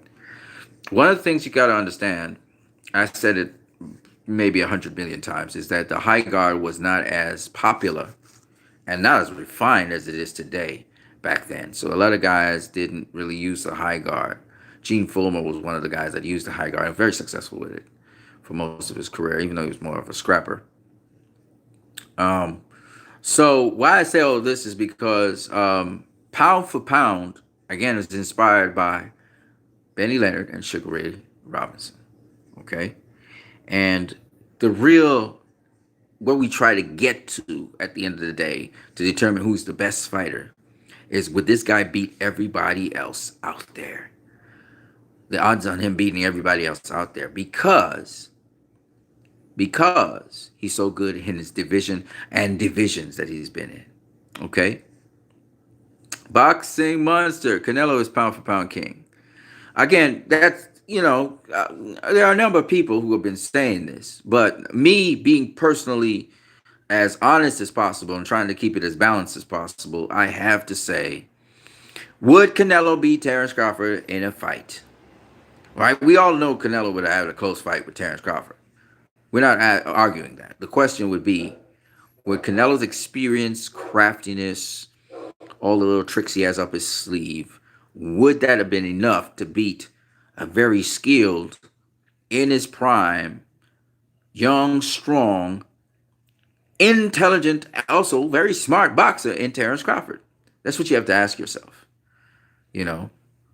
And so that in and of itself is very intriguing. And it's something that could become a reality if Terence Crawford probably peaks out and his highest weight class is 168. Because I cannot see Canelo, like I said before, going past 175. I can see him eventually at the end of his career staying at 175. But as of this point in time, I don't see how Canelo is going to go beyond that. So which means if 175 is the cap, it means anything from 160 to 175 is fair game. And if Canelo spends the rest of his career between 160 and 175, he's going to bounce up guys like Terence Crawford. He's going to bounce up guys like Errol Spence Jr. He's going to bounce up guys like Jarrett Hurd. He's going to bounce up. You see what I'm saying? And if he keeps winning, that's Canelo, he's going to make more and more of a case of why he should be pound for pound number one. Even if I don't think everybody, the consensus is not everybody. A lot of people are getting swayed towards that now. But not everybody is convinced that he's pound for pound number one in the world. I am convinced. I've been convinced for a while. I think, as I said before, that he's just a bigger version of Floyd Mayweather. I think Floyd Mayweather's legacy is continuing with Canelo. And all it does is it just helps Floyd's legacy, in my opinion. It helps Floyd in the sense that Floyd, to show that this is the guy that Floyd beat comprehensively. Yes, he wasn't the guy he is today, and he's still ever evolving, but I mean, this is the guy that Floyd beat. It doesn't do anything bad to Floyd Mayweather's legacy. I can just tell you that for a fact. Okay, Canelo winning like he is doing is not hurting Floyd's legacy. I criticize him for the rehydration clause, even though I do understand that the rehydration clause was a reasonable one because Canelo's coming up 2 divisions and he didn't concede anything else. I would have preferred if he just faced Kovalev as he was, because Kovalev was having difficulty making weight anyway. Kovalev took the necessary measures anyway to make sure that he was as tip-top shape as he could. I thought he boxed a hell of a fight. Bearing in mind that he came off of a very tough fight before, and he had problems making weight, and he had a rehydration clause to deal with, and he always was soft to the body, and he had to protect his body, and he boxed so beautifully, in my opinion. A lot of people think that he should have teed off with more power shots. Canelo was see, I'm not able to edit videos and show you what was happening because I wouldn't have to say anything. I just had to show you it, and you would see. And that's how I usually used to approach things. But now I have to use these long talks, and you got to watch my ugly mug, and you have to hear me say things that seem very controversial, but they're not. They're actually things that really are how boxing is. It's counterintuitive, and it's sad because the boxers say it, not me. Not I don't say those things. But it is what it is.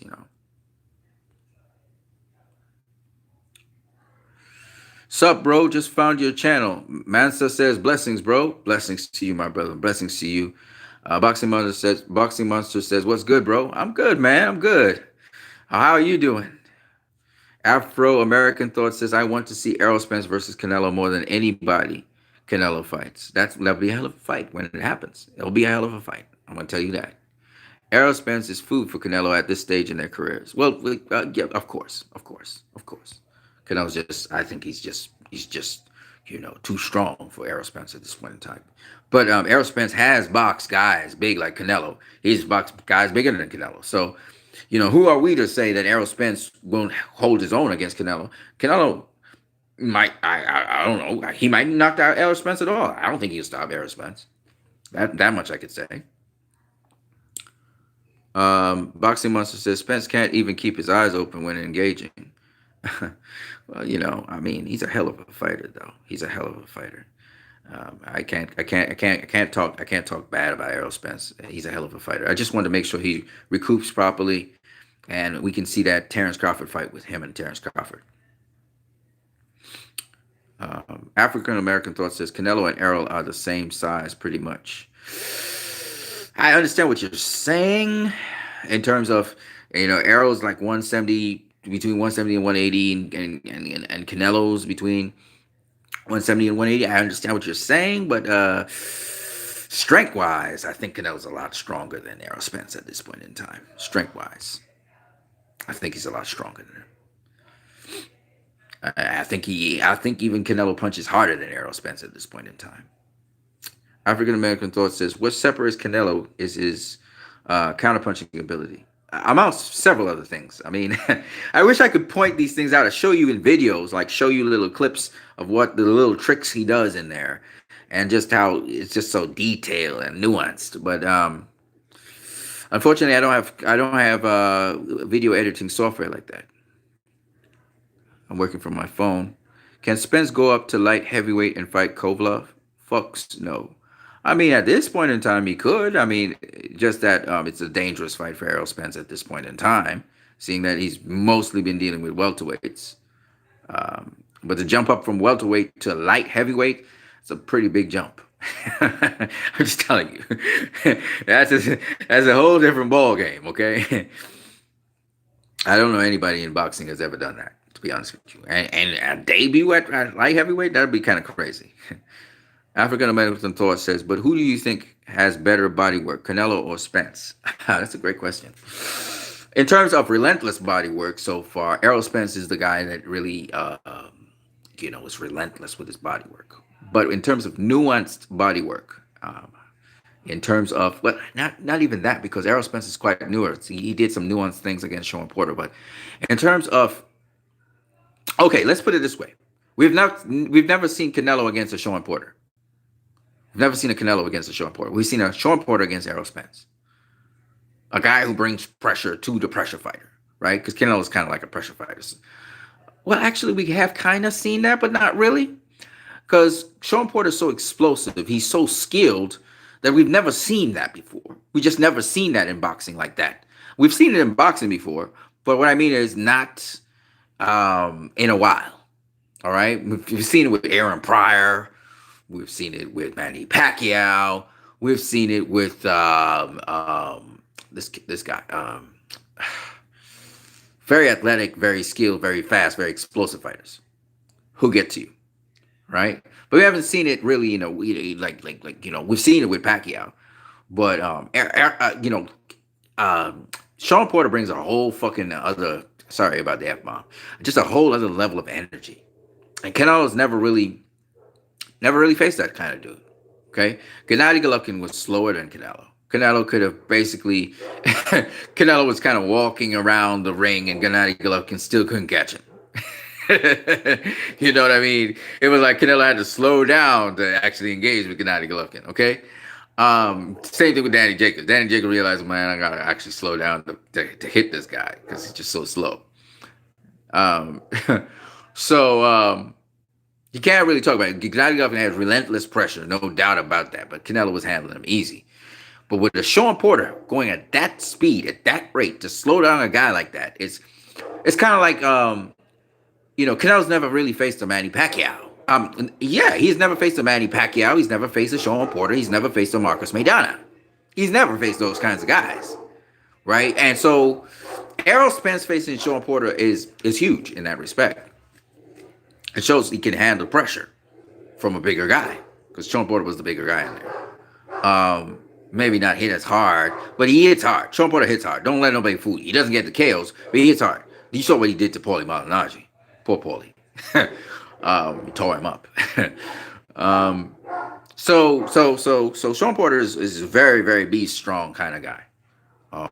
And you saw what Errol Spence handled Sean Porter. I mean, I thought Sean Porter beat him, but I mean, you can't knock that he knocked him down. You know what I'm saying? So I mean, Errol Spence dealing with the Canelo, I fancy his chances of winning. He's another guy that I think could possibly find a way to win against Canelo. It wouldn't be easy because Canelo's stronger than Sean Porter.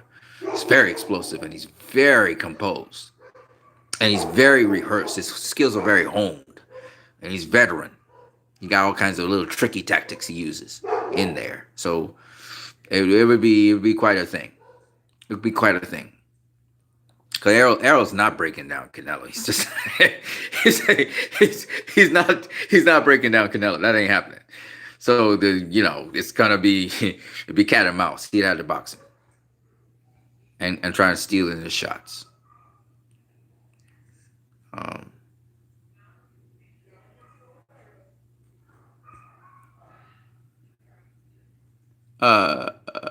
Boxer Monster says Spence's body punching is vastly overrated. He's very inaccurate. You don't know about that. I mean, what kind of slowed down Sean Porter enough that Errol Spence could drop him was the fact that he was landing those little knife shots in between Sean Porter's shots. Sean Porter was the more flashier fighter with big explosive punches, but Errol Spence was still working Sean Porter's body. He was doing it all the way through the fight. Quite accurate what he was doing. He's actually was the more accurate guy actually, and they had the cleaner shots. I thought Porter was more effective in the sense that he was overwhelming Errol on the inside and catching him with some headshots that were just snapping his head back, combinations too. But Errol was putting in some work, very sneaky shots inside. Afro-American Thought says, one thing I know Spence has over Canelo is stamina. No, he doesn't. Spence threw over 1,000 punches versus Mikey. But you see, that stamina happened because Mikey wasn't really doing anything to Errol Spence, right? Against Sean Porter, did he throw over 1,000 punches? No, he didn't, right? He didn't. Sean Porter was bringing the heat on him. And his stamina, coming down to the 11th and 12th rounds, Errol Spence's stamina was gone. And he was tired, man. He was tired, okay? It depends on the level of competition and if you're receiving punishment to the body. If Porter could have done that to him, just imagine what Canelo would do if he lands a body punch on Errol Spence. Suck all the life out of him. You saw what he did to big old Kovalev. Just imagine what he would do to Errol. Canelo hits like a wrecking train for a guy like Errol Spence. Errol Spence would have to really get some body fat over that. Otherwise, Canelo could break his ribs. That's how bad Canelo is. Canelo is, he don't hit soft. I mean, he don't, you know what I mean? You know what I mean? He doesn't hit soft, right? and he's very accurate with what he does. So, I mean, when he misses, he misses, but I mean, he places those punches really well. So it's not as easy as you think. But then again, I think Spence has decent defense. He has better defense than Kovalov. So it's going to be interesting. It'll be very interesting. And Errol Spence is comfortable fighting in the pocket, so he's going to get some body shots in on Canelo. But shit, Spence going to have to throw like 4 or 5 body shots, the equivalent of a Canelo body shot. That's how I think about it. I mean, because Canelo's big. He's big. You're talking about a guy that just fought at 175, man. He's strong. He's strong. You know what I mean? He's placing his punches very well as well, but he's strong. You just stopped a guy at 175. That's not every day. That's a debut. You have to think about that. I mean, and he's explosive too. If Canelo fights Porter, he would finish him Mortal Kombat style, similar to the way he finished off James Kirkland. Yeah, Porter's. You know, let's be honest. Canelo's a 178 pounder. That's what he really is. Okay, and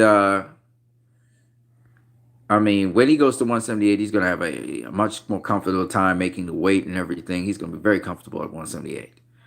And that probably be his ideal weight. So Canelo that's what he is. Sean Porter's a 178 pounder as well. And if he goes up to 178, trust me, he's going to give everybody 178 problems. Okay, he'll acclimatize the weight. Kenny Porter will make sure he adapts. He'll have some tune-up fights, etc. But the Porter that's at 147 right now, just going up to 178 and facing Canelo would be suicide. It would just be suicide because it's a whole different way of hitting and everything, like we say. And it's just not, you just don't do that in one bound like that. You know what I mean? That's what I'm trying to talk about. What Canelo does is not everybody can do that just like that. Canelo tests the waters at 168. You know what I mean? He did it like twice. Okay. So it's not like he just jumped up to 175 and fought Kovalov.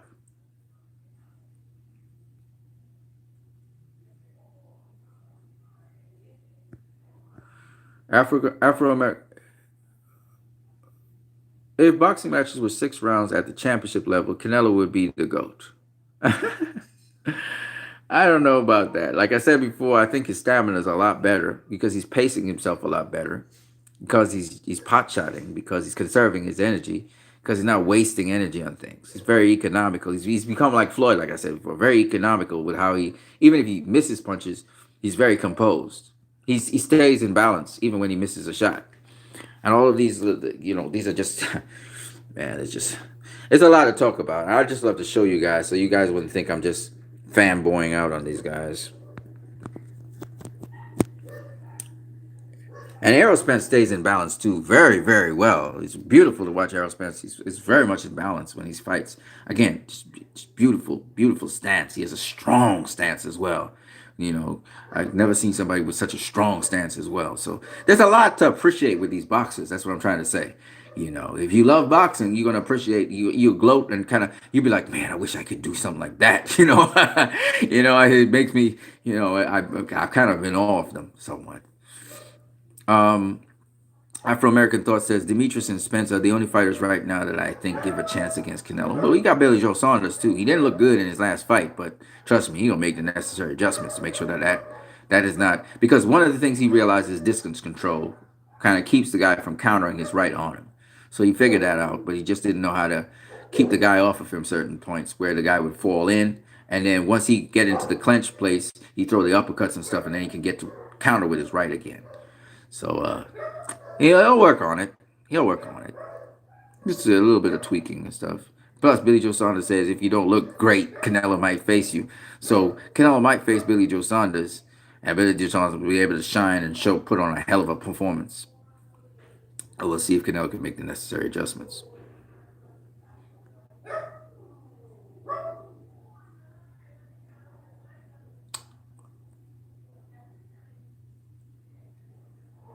So Demetrius and Spence. Demetrius Andrade is a hell of a fighter, no doubt about that.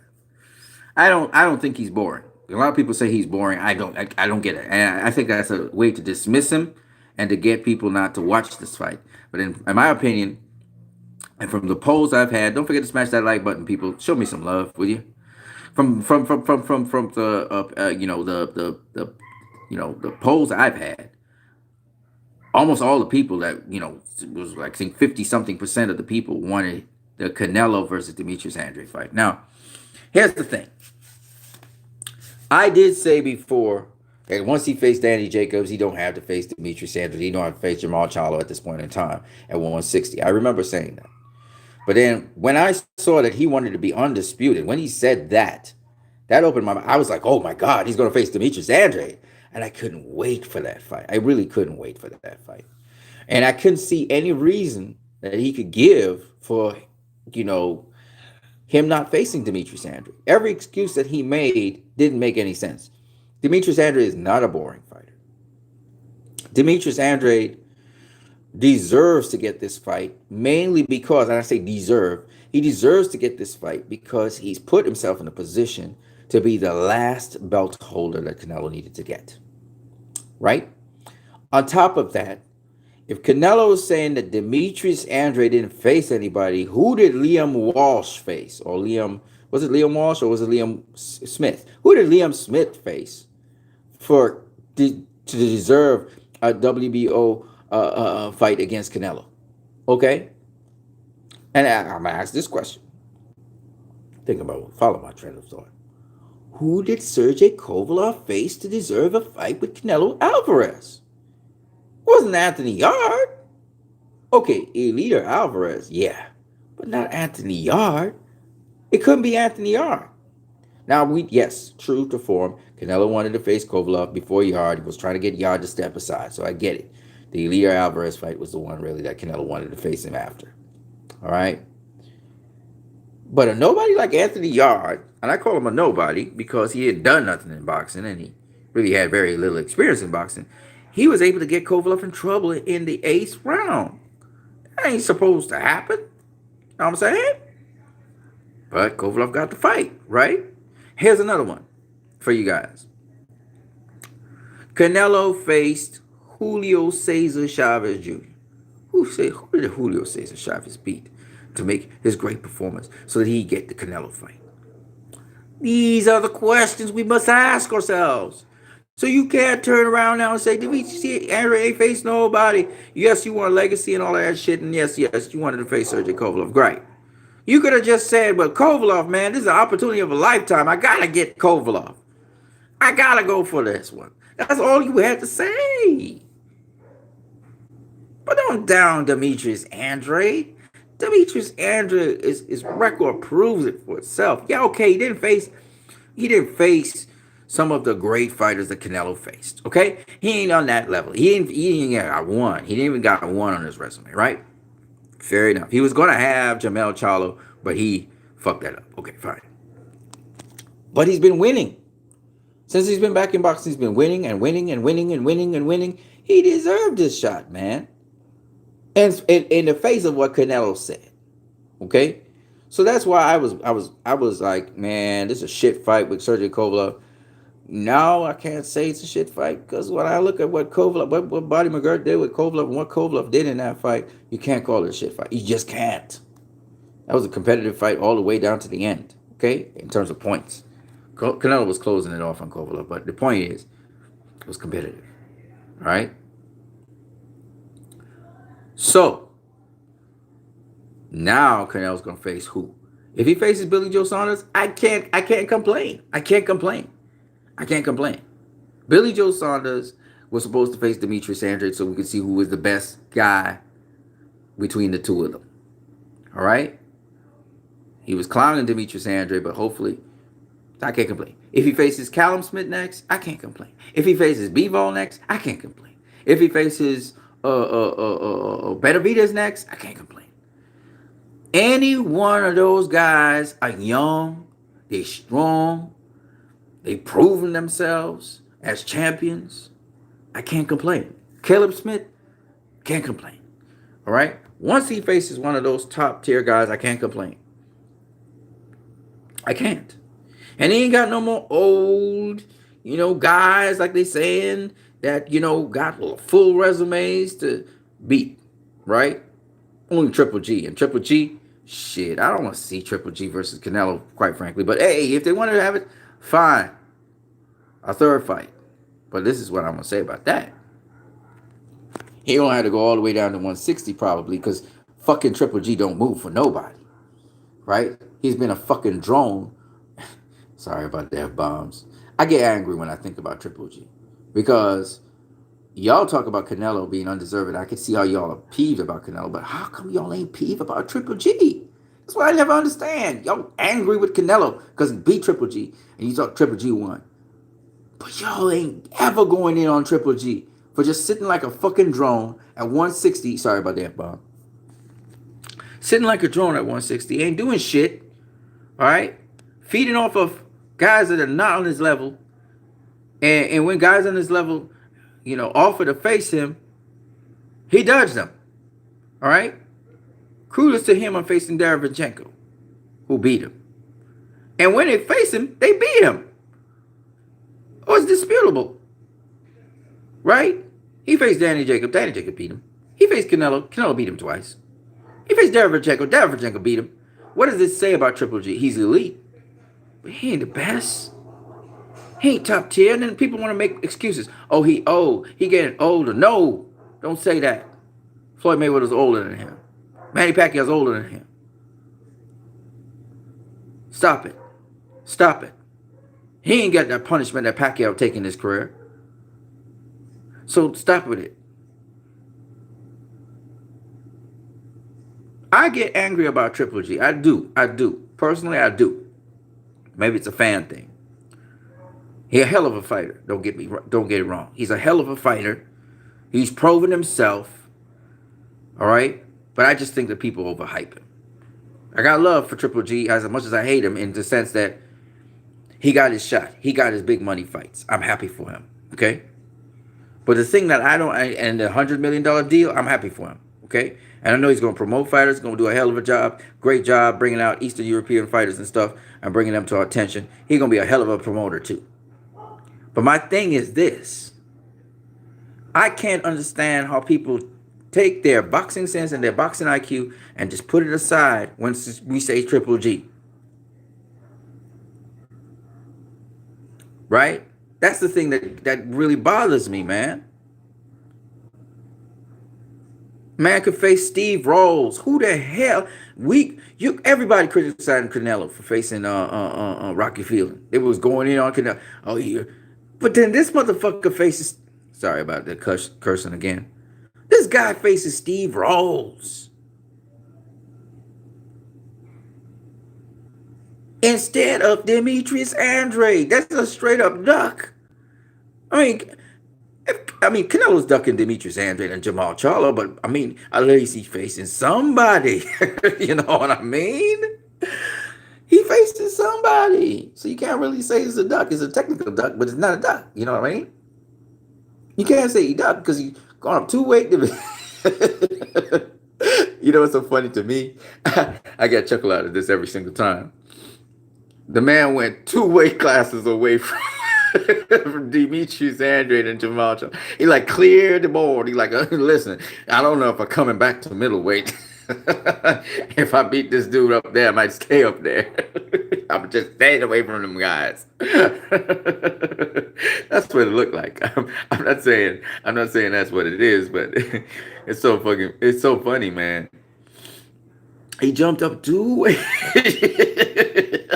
to face Sergey Kovalev up there. I know it was an opportunity. He always wanted to face Kovalev. I know. Just like how he always wanted to face Cotto and Floyd and Trout and Lara. Okay, got you. He didn't always want to face Lara. Sorry, my bad. He just got ticked and he said, all right, let's fight. All right. So anyway, my point is that them boys, man, them boys being ducked and dodged, okay? And clearly, Demetrius Andrade was ducked by Gennady Golovkin. And Gennady was like, I didn't want that smoke. I'm now coming on the zone and y'all want to give me that smoke? No. My debut must be as easy as possible.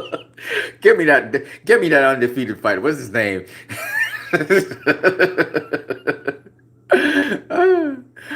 Oh man.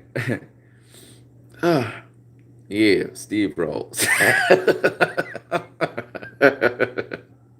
Y'all know that's a duck. That's the classical definition of a duck. But y'all didn't come down on Triple G for that shit. Like how y'all came down on Canelo. This is the thing I don't understand. Y'all didn't come down on him about Steve Rolls. That's the thing I didn't understand. Everybody don't like Canelo. Yeah, he the favorite. Y'all can't see good. Y'all can't see the Triple G getting all the favor in the world. He don't have to move nowhere. He can stay at 160 forever. Oh my gosh. Woo. And yo, keep on saying Triple G won. Even he losing fights. He winning in fights. Because he got a great jab. I'm sorry. I'm sorry. I'm clowning you guys. I'm just saying, though. I'm just saying. It's funny to me. All right. It's just really very, very funny to me how the real guys, the real dudes out there, they calling them all kinds of names, but the ones who ain't doing shit, they praising them. Like, okay, like I don't understand it. Terrence Crawford, what has he done for us in the last 2 years? He beat Jeff Horn. He gonna be facing Cavalli Oscars. I mean, and you guys praise him. You put him up on a pedestal. This guy can do no fucking wrong. And I'm not a hater of Terrence Crawford again. This is one thing. I'm probably a hater of Triple G, but I'm not a hater of Terrence Crawford. Okay. You know, I'm just saying, what has he done to deserve all these accolades that y'all giving him? Y'all talking about something from 2 years ago where he was undisputed champion. You know what I'm saying? And I'm not saying he doesn't have great skills and great ability. I'm just saying is, what are you guys doing? And y'all talk about he the most fair man, he the boogeyman, all that. I don't understand. I can't understand. Help me understand. Because it's the same thing they said about Triple G.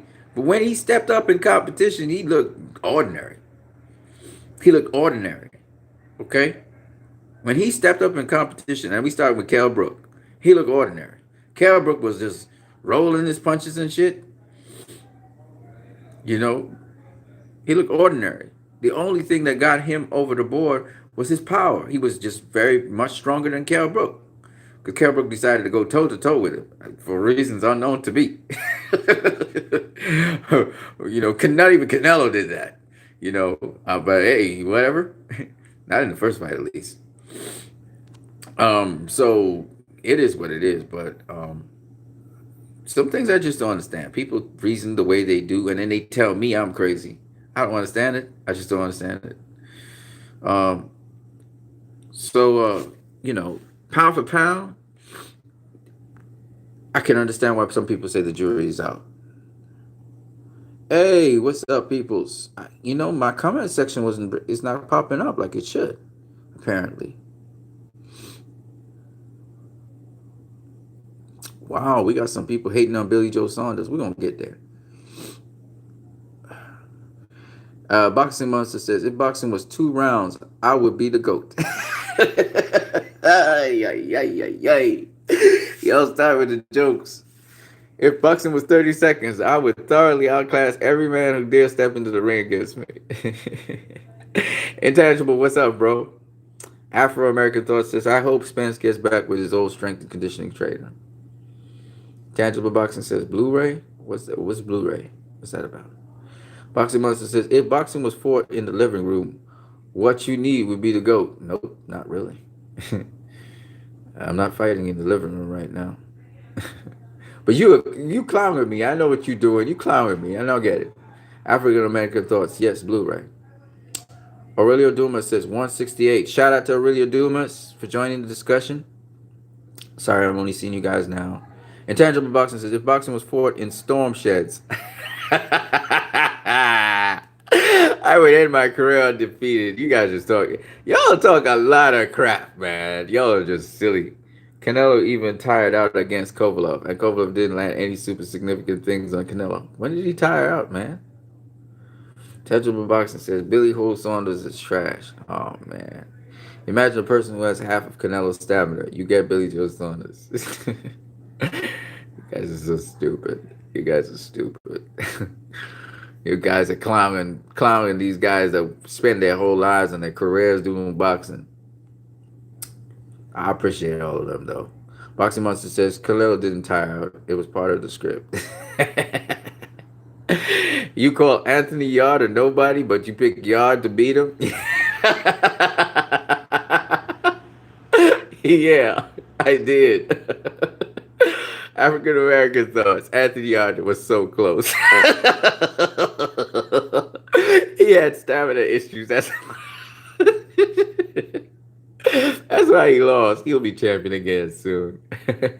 You know what's funny? African American thoughts. As you guys said that, you guys got me laughing. I got tears coming out of my eyes.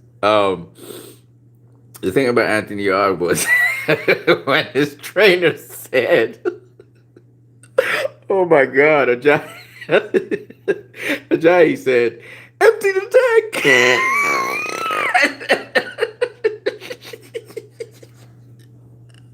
Oh my God. He's tiring. Empty the tank. Don't let this round go when he's not gone.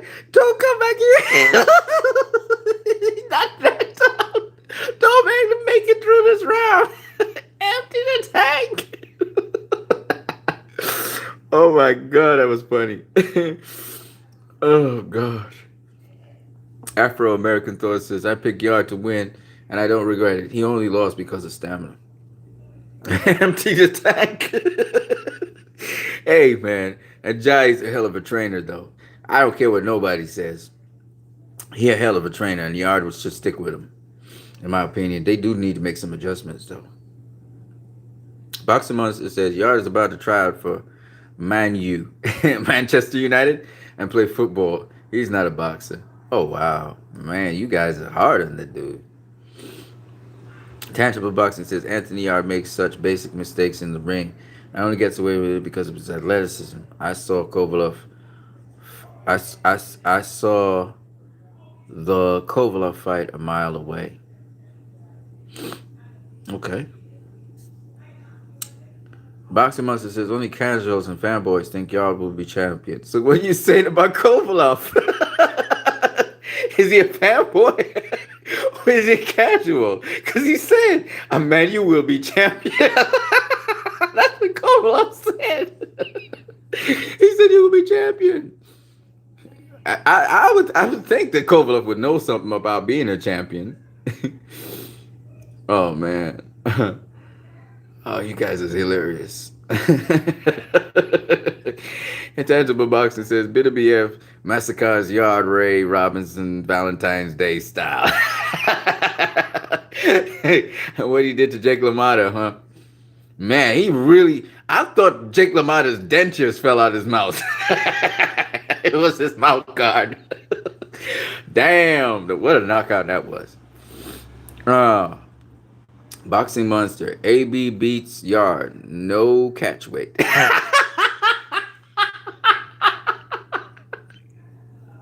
You know what? AB blows up so big in weight, I can see a fight like that happening. Oh my God. AB would come out saying, I didn't get touched. He might lose. Not a single round. He might win. But hey. Yard is flawed, worse than Wilder. y'all are just, y'all are criminally mean right now. The man just took one loss and y'all going in on him like that. Man got skill though. He got skills. Yeah, I don't care what y'all say. He got skills. I love what he was doing in there. Afro American Thought says, okay, we'll see. Yard needs to learn how to pace himself better. Yeah, he needed to keep his composure. I think in the 8th round, Tunde Ajayi just got ballistic. His whole corner was anxious because Yard was doing his thing and he loaded up too much on his shots in the 8th. I think Yard said that anyway. So Yard and Tunde Ajayi, they know what they're doing, man. They know what they're doing, and he will become world champion. I believe the same thing. I must be a casual or a Yard fan. I don't think I am either, but hey, I'm a Yard fan, but I ain't a fanboy. I do believe he has what it takes to become a world champion. With that little experience both of them had, to put Kovalev in that situation, I thought, working that body from the sixth round onwards, I thought it was fun, fantastic. They came up short because Tunde Ajayi got a little too excited. But their goal was to stop him in 8, and they damn near almost accomplished it. I got to give them their props for that. So I agree with you, African American thoughts. I would pick him over Kovalev in a rematch if he works on pacing himself. Yeah, he probably beat Kovalev. Well, let me think about it. The Kovalev I saw against Canelo protected his body a lot better, boxed a lot better. You know, against Yard also, Yard took away his right hand as well. You know, Tangible Boxing says I'll take today's Donaire to catch a body against Yard. Donaire's a beast. Donaire's a fucking beast. Period. Donaire's a beast. He's a beast. Donaire's a beast. You see what he did to Inui? Y'all say it wasn't a close fight. I don't understand what y'all talking about, but that motherfucker's a beast. It makes what Rigo did to Donaire in the peak of his career so much more special. You know. Intangible Boxing says Gavaliaskas is top 10 147 pounder by every single rating system. Okay.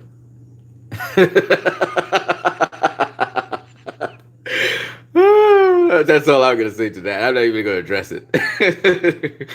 Boxing Monster, what you need?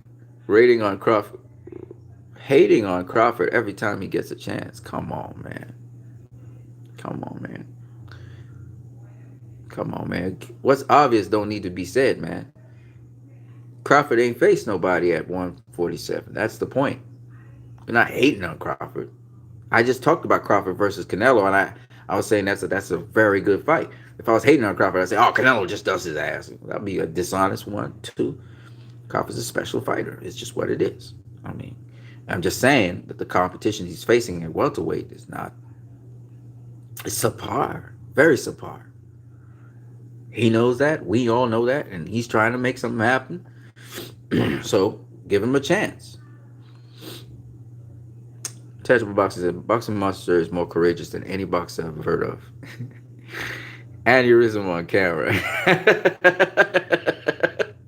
Man, dude, you guys are funny, man. You guys are funny.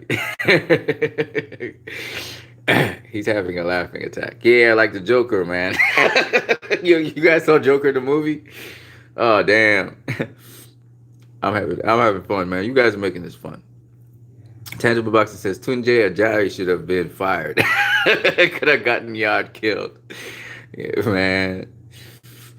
Yard is a dance instructor, not a boxing trainer. Ajayi. He's a hell of a trainer, in my opinion. To take a guy who had very little experience, carry him to the point where he's, put the champion in trouble. A guy who has a lot of experience and stuff. I mean, man, come on now. Come on now.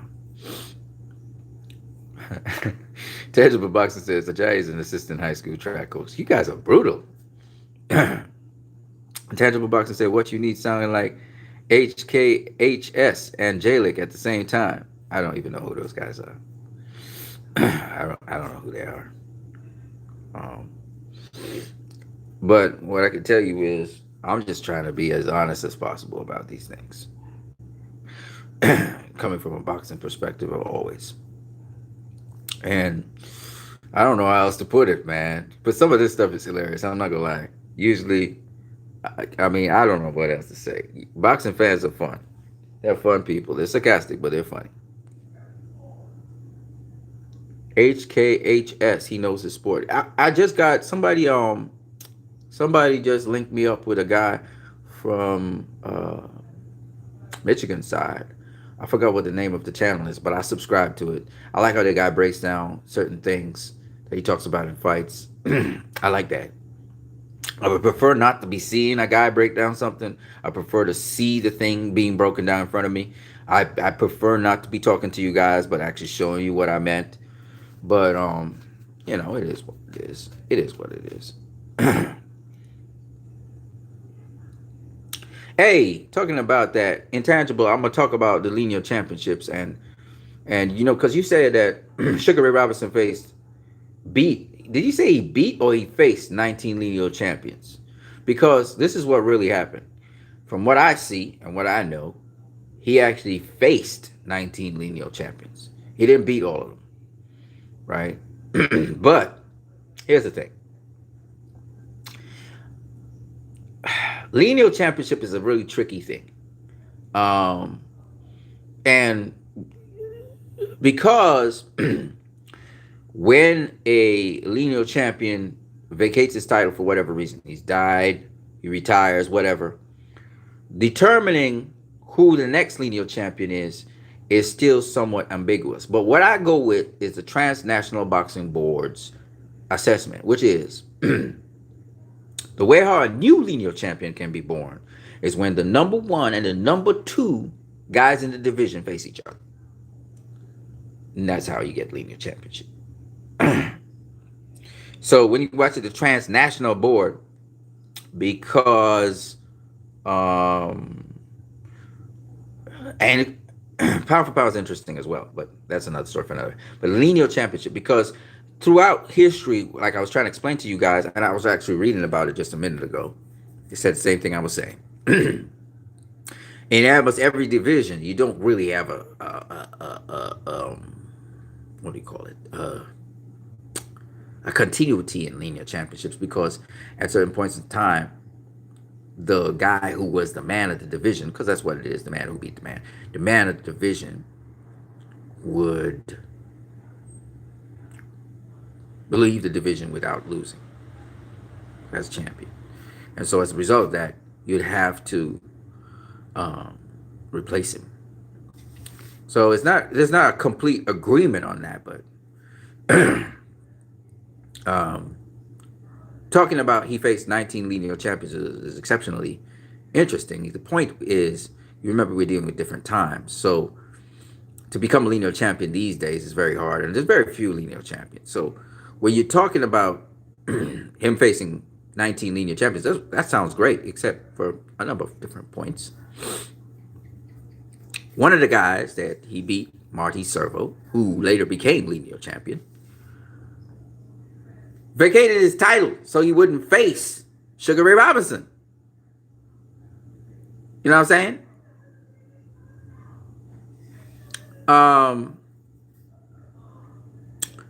And I find that the lineal champion, I told you about Joey Maxson, how he tried to duck people. You know, there's a lot of stuff I want to talk to you guys about, or even show you. I would love to show you these things so you guys could see it for yourselves. Not talk so much about it. Like you guys get tired of me talking. I get tired of me talking too. Be honest with you.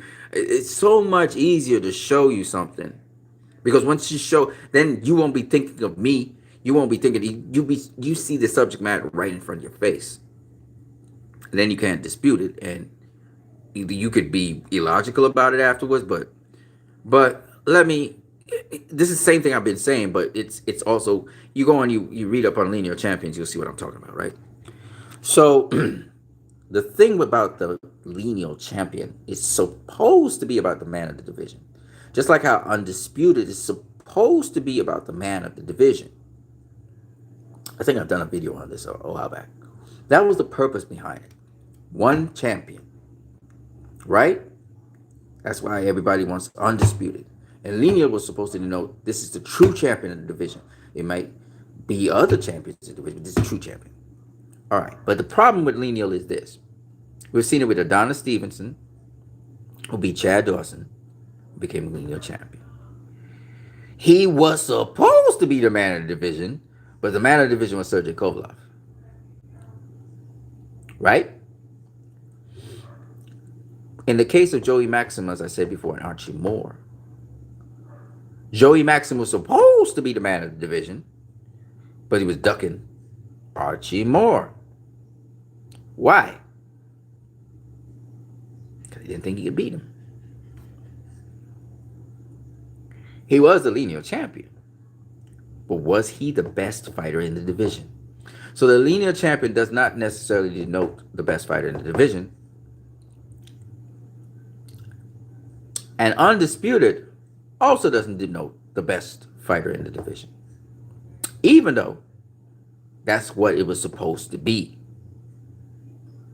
So why I say this stuff to you guys is that you must understand the underlying reasoning behind these things.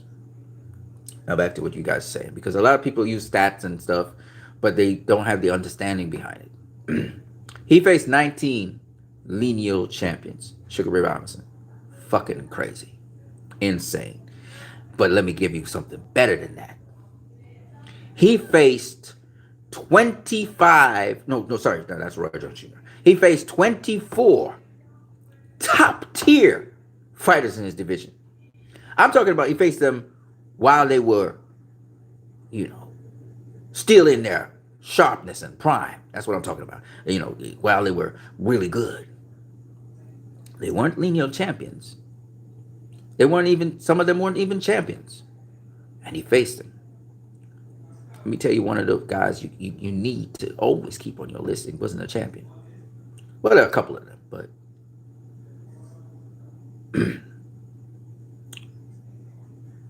Ralph Tiger Jones. Look him up. Hell of a fucking fighter. Never became world champion. Hell of a fucking inside fighter. Now, he was beaten by Ralph Tiger Jones, whereas Kid Gavilan beat Ralph Tiger Jones. Got a lot of respect for that fighter, Ralph Tiger Jones. Fucking good fighter.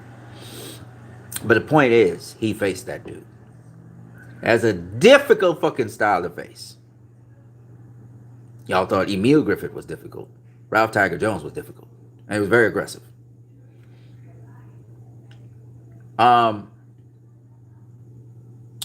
That's one of the top tier fighters Sugar Ray Robinson fought. And he fought him coming off of a long layoff. I think it was, 3 years or 2 years or something, shit like that. He had a couple of tune-up fights. And then he faced Ralph Tiger Jones. All right? Go look him up. He's a fucking great fighter. And that's why I said, just because guys get world championship belts don't mean that they're as good as another guy who probably didn't get a championship belt but fought motherfucking names. Sorry about the cursing. He fought names. When I say names, I mean, guys who they're operational. I'm not talking about guys who are faded and they're going through, and I'm talking about when they're operational. I'm talking about when they're still doing shit. They're not necessarily in their prime, but they're at the top of their game still. Ezra Charles never won a light heavyweight championship title, but he beat Joey Maxim. Yeah, they were fighting for the heavyweight title of the world, but the point is he beat Joey Maxim multiple times, okay? My point anyway is this. That what makes a fighter separate himself from other people is his competition. Now, we can say that the competition got championship titles to denote where they arrived at, or we can say that the competition faced great competition showing where they arrived at. But at the end of the day, it's the competition that makes a great fighter. They say great fights make great fighters, right? They say you have to have a dance partner to be great. We're talking greatness right now. Now, when we talk about best and stuff, that's a little bit different, but the point is you're still going to have to deal with level of opposition, right? Which is why the old fighters always say, who you fought, who you beat. It's cool that you have all these world titles, you went up all these weight classes, but who did you fight and who did you beat? Right? That's why we still on Leo Santa Cruz's ass. Because who is going to fight for the, what is it, the WBC or WBA title? I don't even know what title he's fighting for in a new weight class. He's somehow fighting for a super title. Against who, mother? I don't want to cuss. Against who, though? Against who? But Sugar Ray Robinson fought who? He did fight who? All right? He fought Marty Server when he was undefeated. Marty Server later becoming the welterweight champion of the world, right? Beating the guy that beat Fritzy Zivit, right? He beat Sammy Angut, mainly a lightweight. He really was a lightweight, but yeah, He was lineal lightweight champion of the world. And he beat Sammy Agate, who beat a lot of good fighters at lightweight, like Arismendi and those guys. Right? He beat Fritzy Zivic. Fritzy Zivic, who was coming off a loss, yes, he was 2 losses, I think, of his welterweight title to, I can't remember the other guy's name. But the point is, yes, Fritzy Zivic was on the decline. We all know this, okay, when Ray Robinson faced him. But the point is, Fritzy Zivic, it was about 2 or 3 fights away from being world champion. He was world champion for a minute when Sugar Ray Robinson faced him, right? So the point is that, when you're talking about these things, you have to think about that. The other thing I would say is, I think it's much more meaningful to face a lineal champion, a guy who's actually lineal champion, not a guy with a history of being a lineal champion, but a guy who's actually, a lot of people talk about, Floyd faced 24 world champions. That's cool and all of that, but let me be honest with you. The ones that I really care about are the ones that Floyd actually faced. Did he actually face a lineal champion? Did he face, the guy was a lineal champion while he faced him? I think that's more important to me than if he faced, lineal champions. Just my personal opinion. And then, as to make it even more reasonable, and this is why I always tell people, it's more important to see. That's why I said it's not just the belts for me. Floyd could talk about 24 world champions, how much he wants. But in my opinion, it's really about who were these guys that he's facing that they're relevant. What I mean by that is they're really top tier guys. Like, for instance, Mayweather versus Carlos Jarena. Yeah, he was a world champion. He was a great world champion. He wasn't that now when he was facing Floyd. He wasn't that. Right? So why are we talking about him? Right? But Floyd versus Juan Manuel Marquez, as well, even though Marquez was a world lightweight champion at the time he faced Floyd Mayweather, was worthy of talking about because of Pacquiao. And because it was a statement about how Floyd would deal with Pacquiao, who everybody argues is one of the greatest fighters of all time. Whether you have him in your top 10, whether you have him in your top 20, he is one of the greatest fighters of all time. And the more he makes a case for it, is the more you guys are going to have to put him higher and higher. Right? He's obviously higher than Floyd, in my opinion. But the point is, Marquez was a hell of a fighter himself. Right?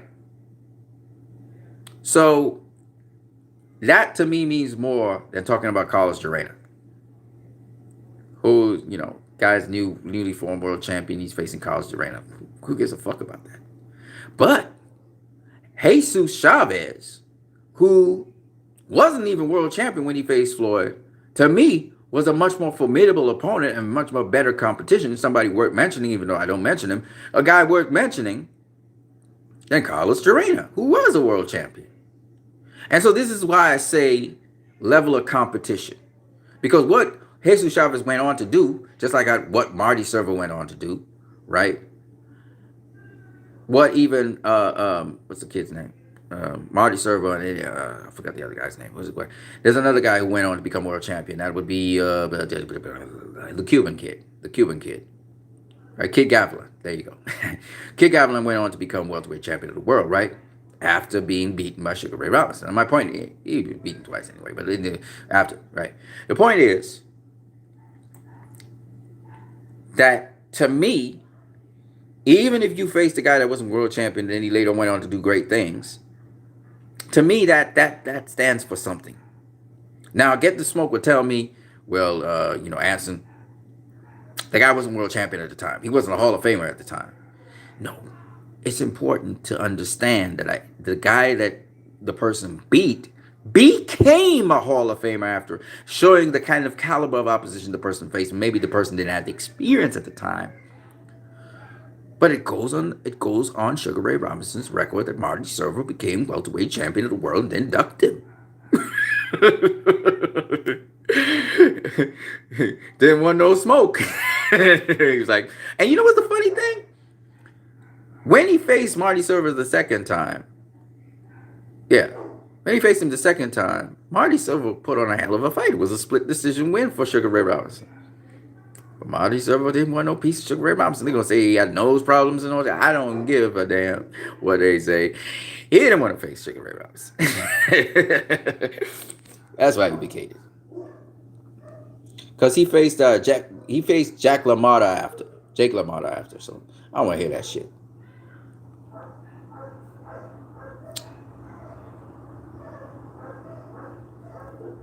Afro-American Thought says, up to the point of stoppage by Kovalev on Yard, the fight was close. So what are you talking about? Nah, the fight wasn't that close. I mean, it was. I mean, Yard did win. I thought he won rounds 6, 7, and 8, and maybe one or two of the early rounds. But I mean, it wasn't that close. Kovalev was pulling away after 9. Kovalev took the last 3. Well, did he? Yeah, he took 9. He took. Did he take 9? I don't know if he took 9, but I'm pretty sure he took 10 and 11.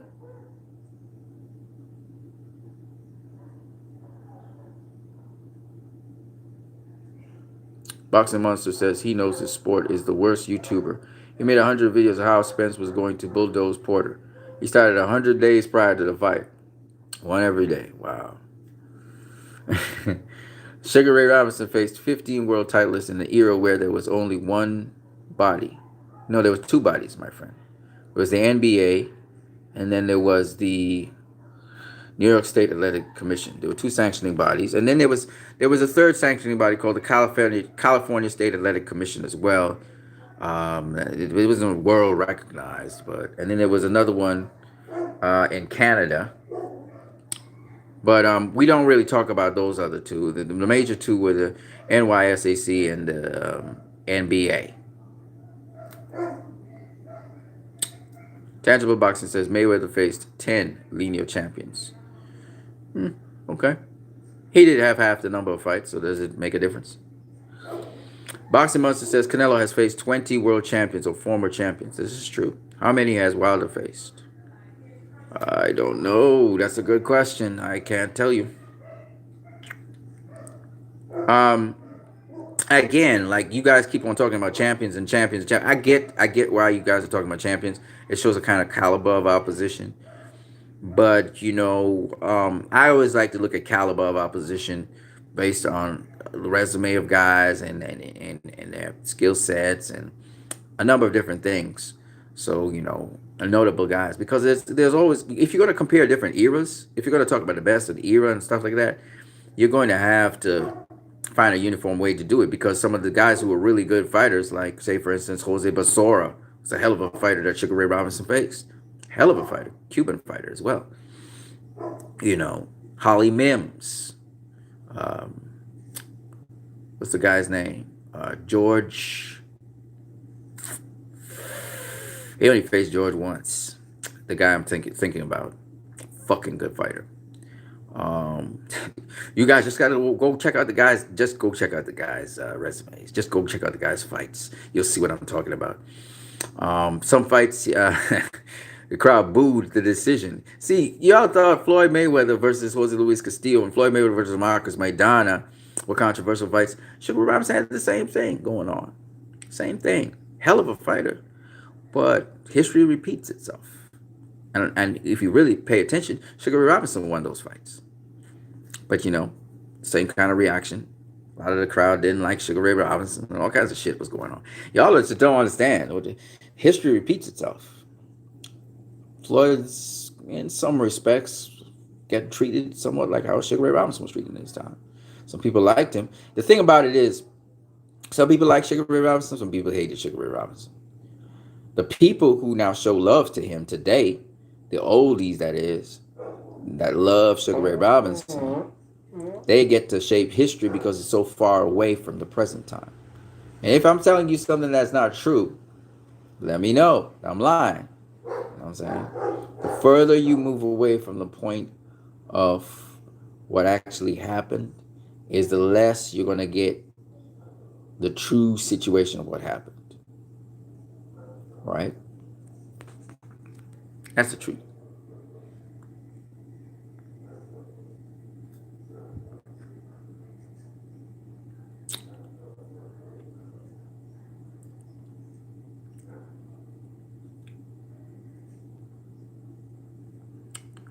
You know what's the crazy thing about Canelo, though, to be honest with you guys?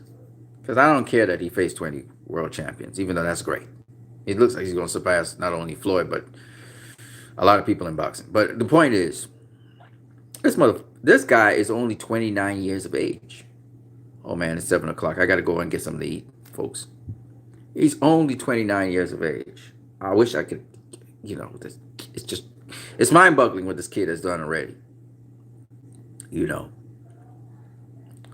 But anyway, Boxing Monster says breaking news: Derek James doesn't like Charlo. Lol. Boxing Monster says Marquez has not fought at 147.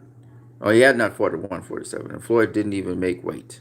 That's the point you left off. Yes, I agree with you.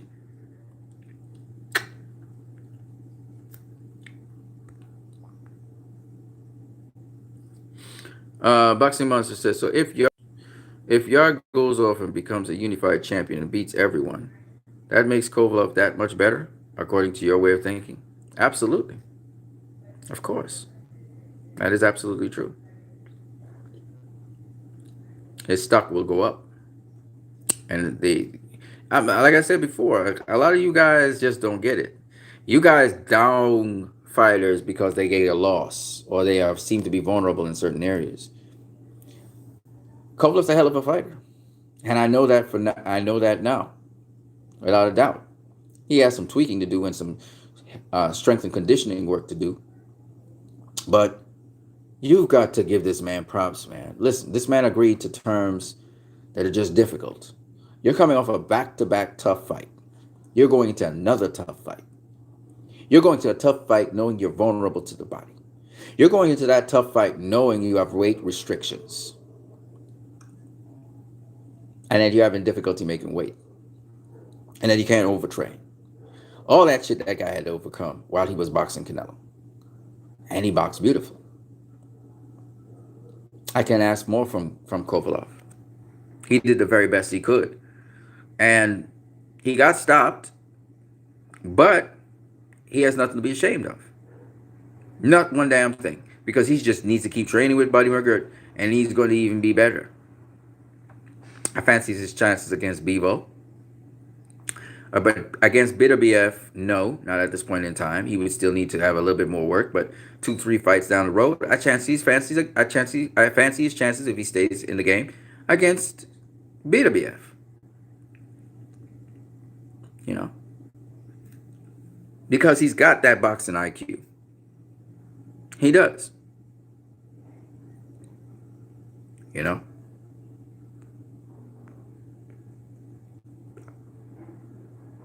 But he shouldn't face BWF next. That's just not sensible. That's suicide. Not. You still have to work on your game.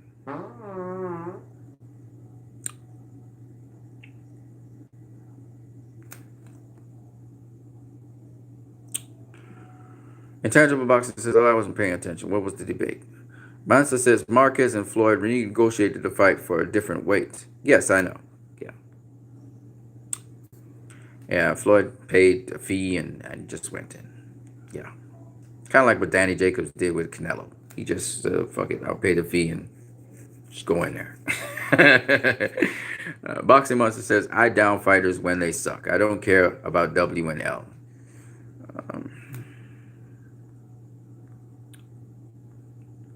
Afro-American Thought says, Charlo will stop Harrison this time if he stops headhunting the whole fight. Harrison doesn't want to get into a dogfight with Charlo. That would be his demise. Charlo is the better fighter. I don't know, man. I don't know. Styles make fights. I don't know. Tangible Boxing says, I know for a fact Harrison will win. He's way more mentally prepared than Jermell Charlo. Jermell Charlie. You're clowning a lot of boxers today, Intangible. I know you wouldn't do that to their face, but maybe you would in a hilarious way and make them laugh too. Who knows?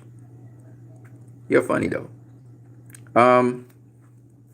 I'd say this about Jermall Charlo. Jermall Charlo was speaking the truth, I think, about Tony Harrison. I think Tony Harrison faked his injury. That's my personal opinion. It seems as though, according to Jamel Charlo, he got dropped in sparring. And because he got hurt, he needed more time. You know, when these guys are training, you can see little bruise marks on their eyes and shit. You see with Andy Ruiz. You saw it with Canelo. You see the bruise marks on them. They train hard. Tangible Boxing says, just like I know you wouldn't say Kid Gavilan is underskilled to his face. I never said he was underskilled. Come on now. I said he's not all that. But I took it back. I said, after I watched his fight against Tiger, Ralph Tiger Jones, and his win to get the welterweight championship of the world against a guy that could really jab and stuff, and he was bobbing and weaving and doing all kinds of really beautiful shit.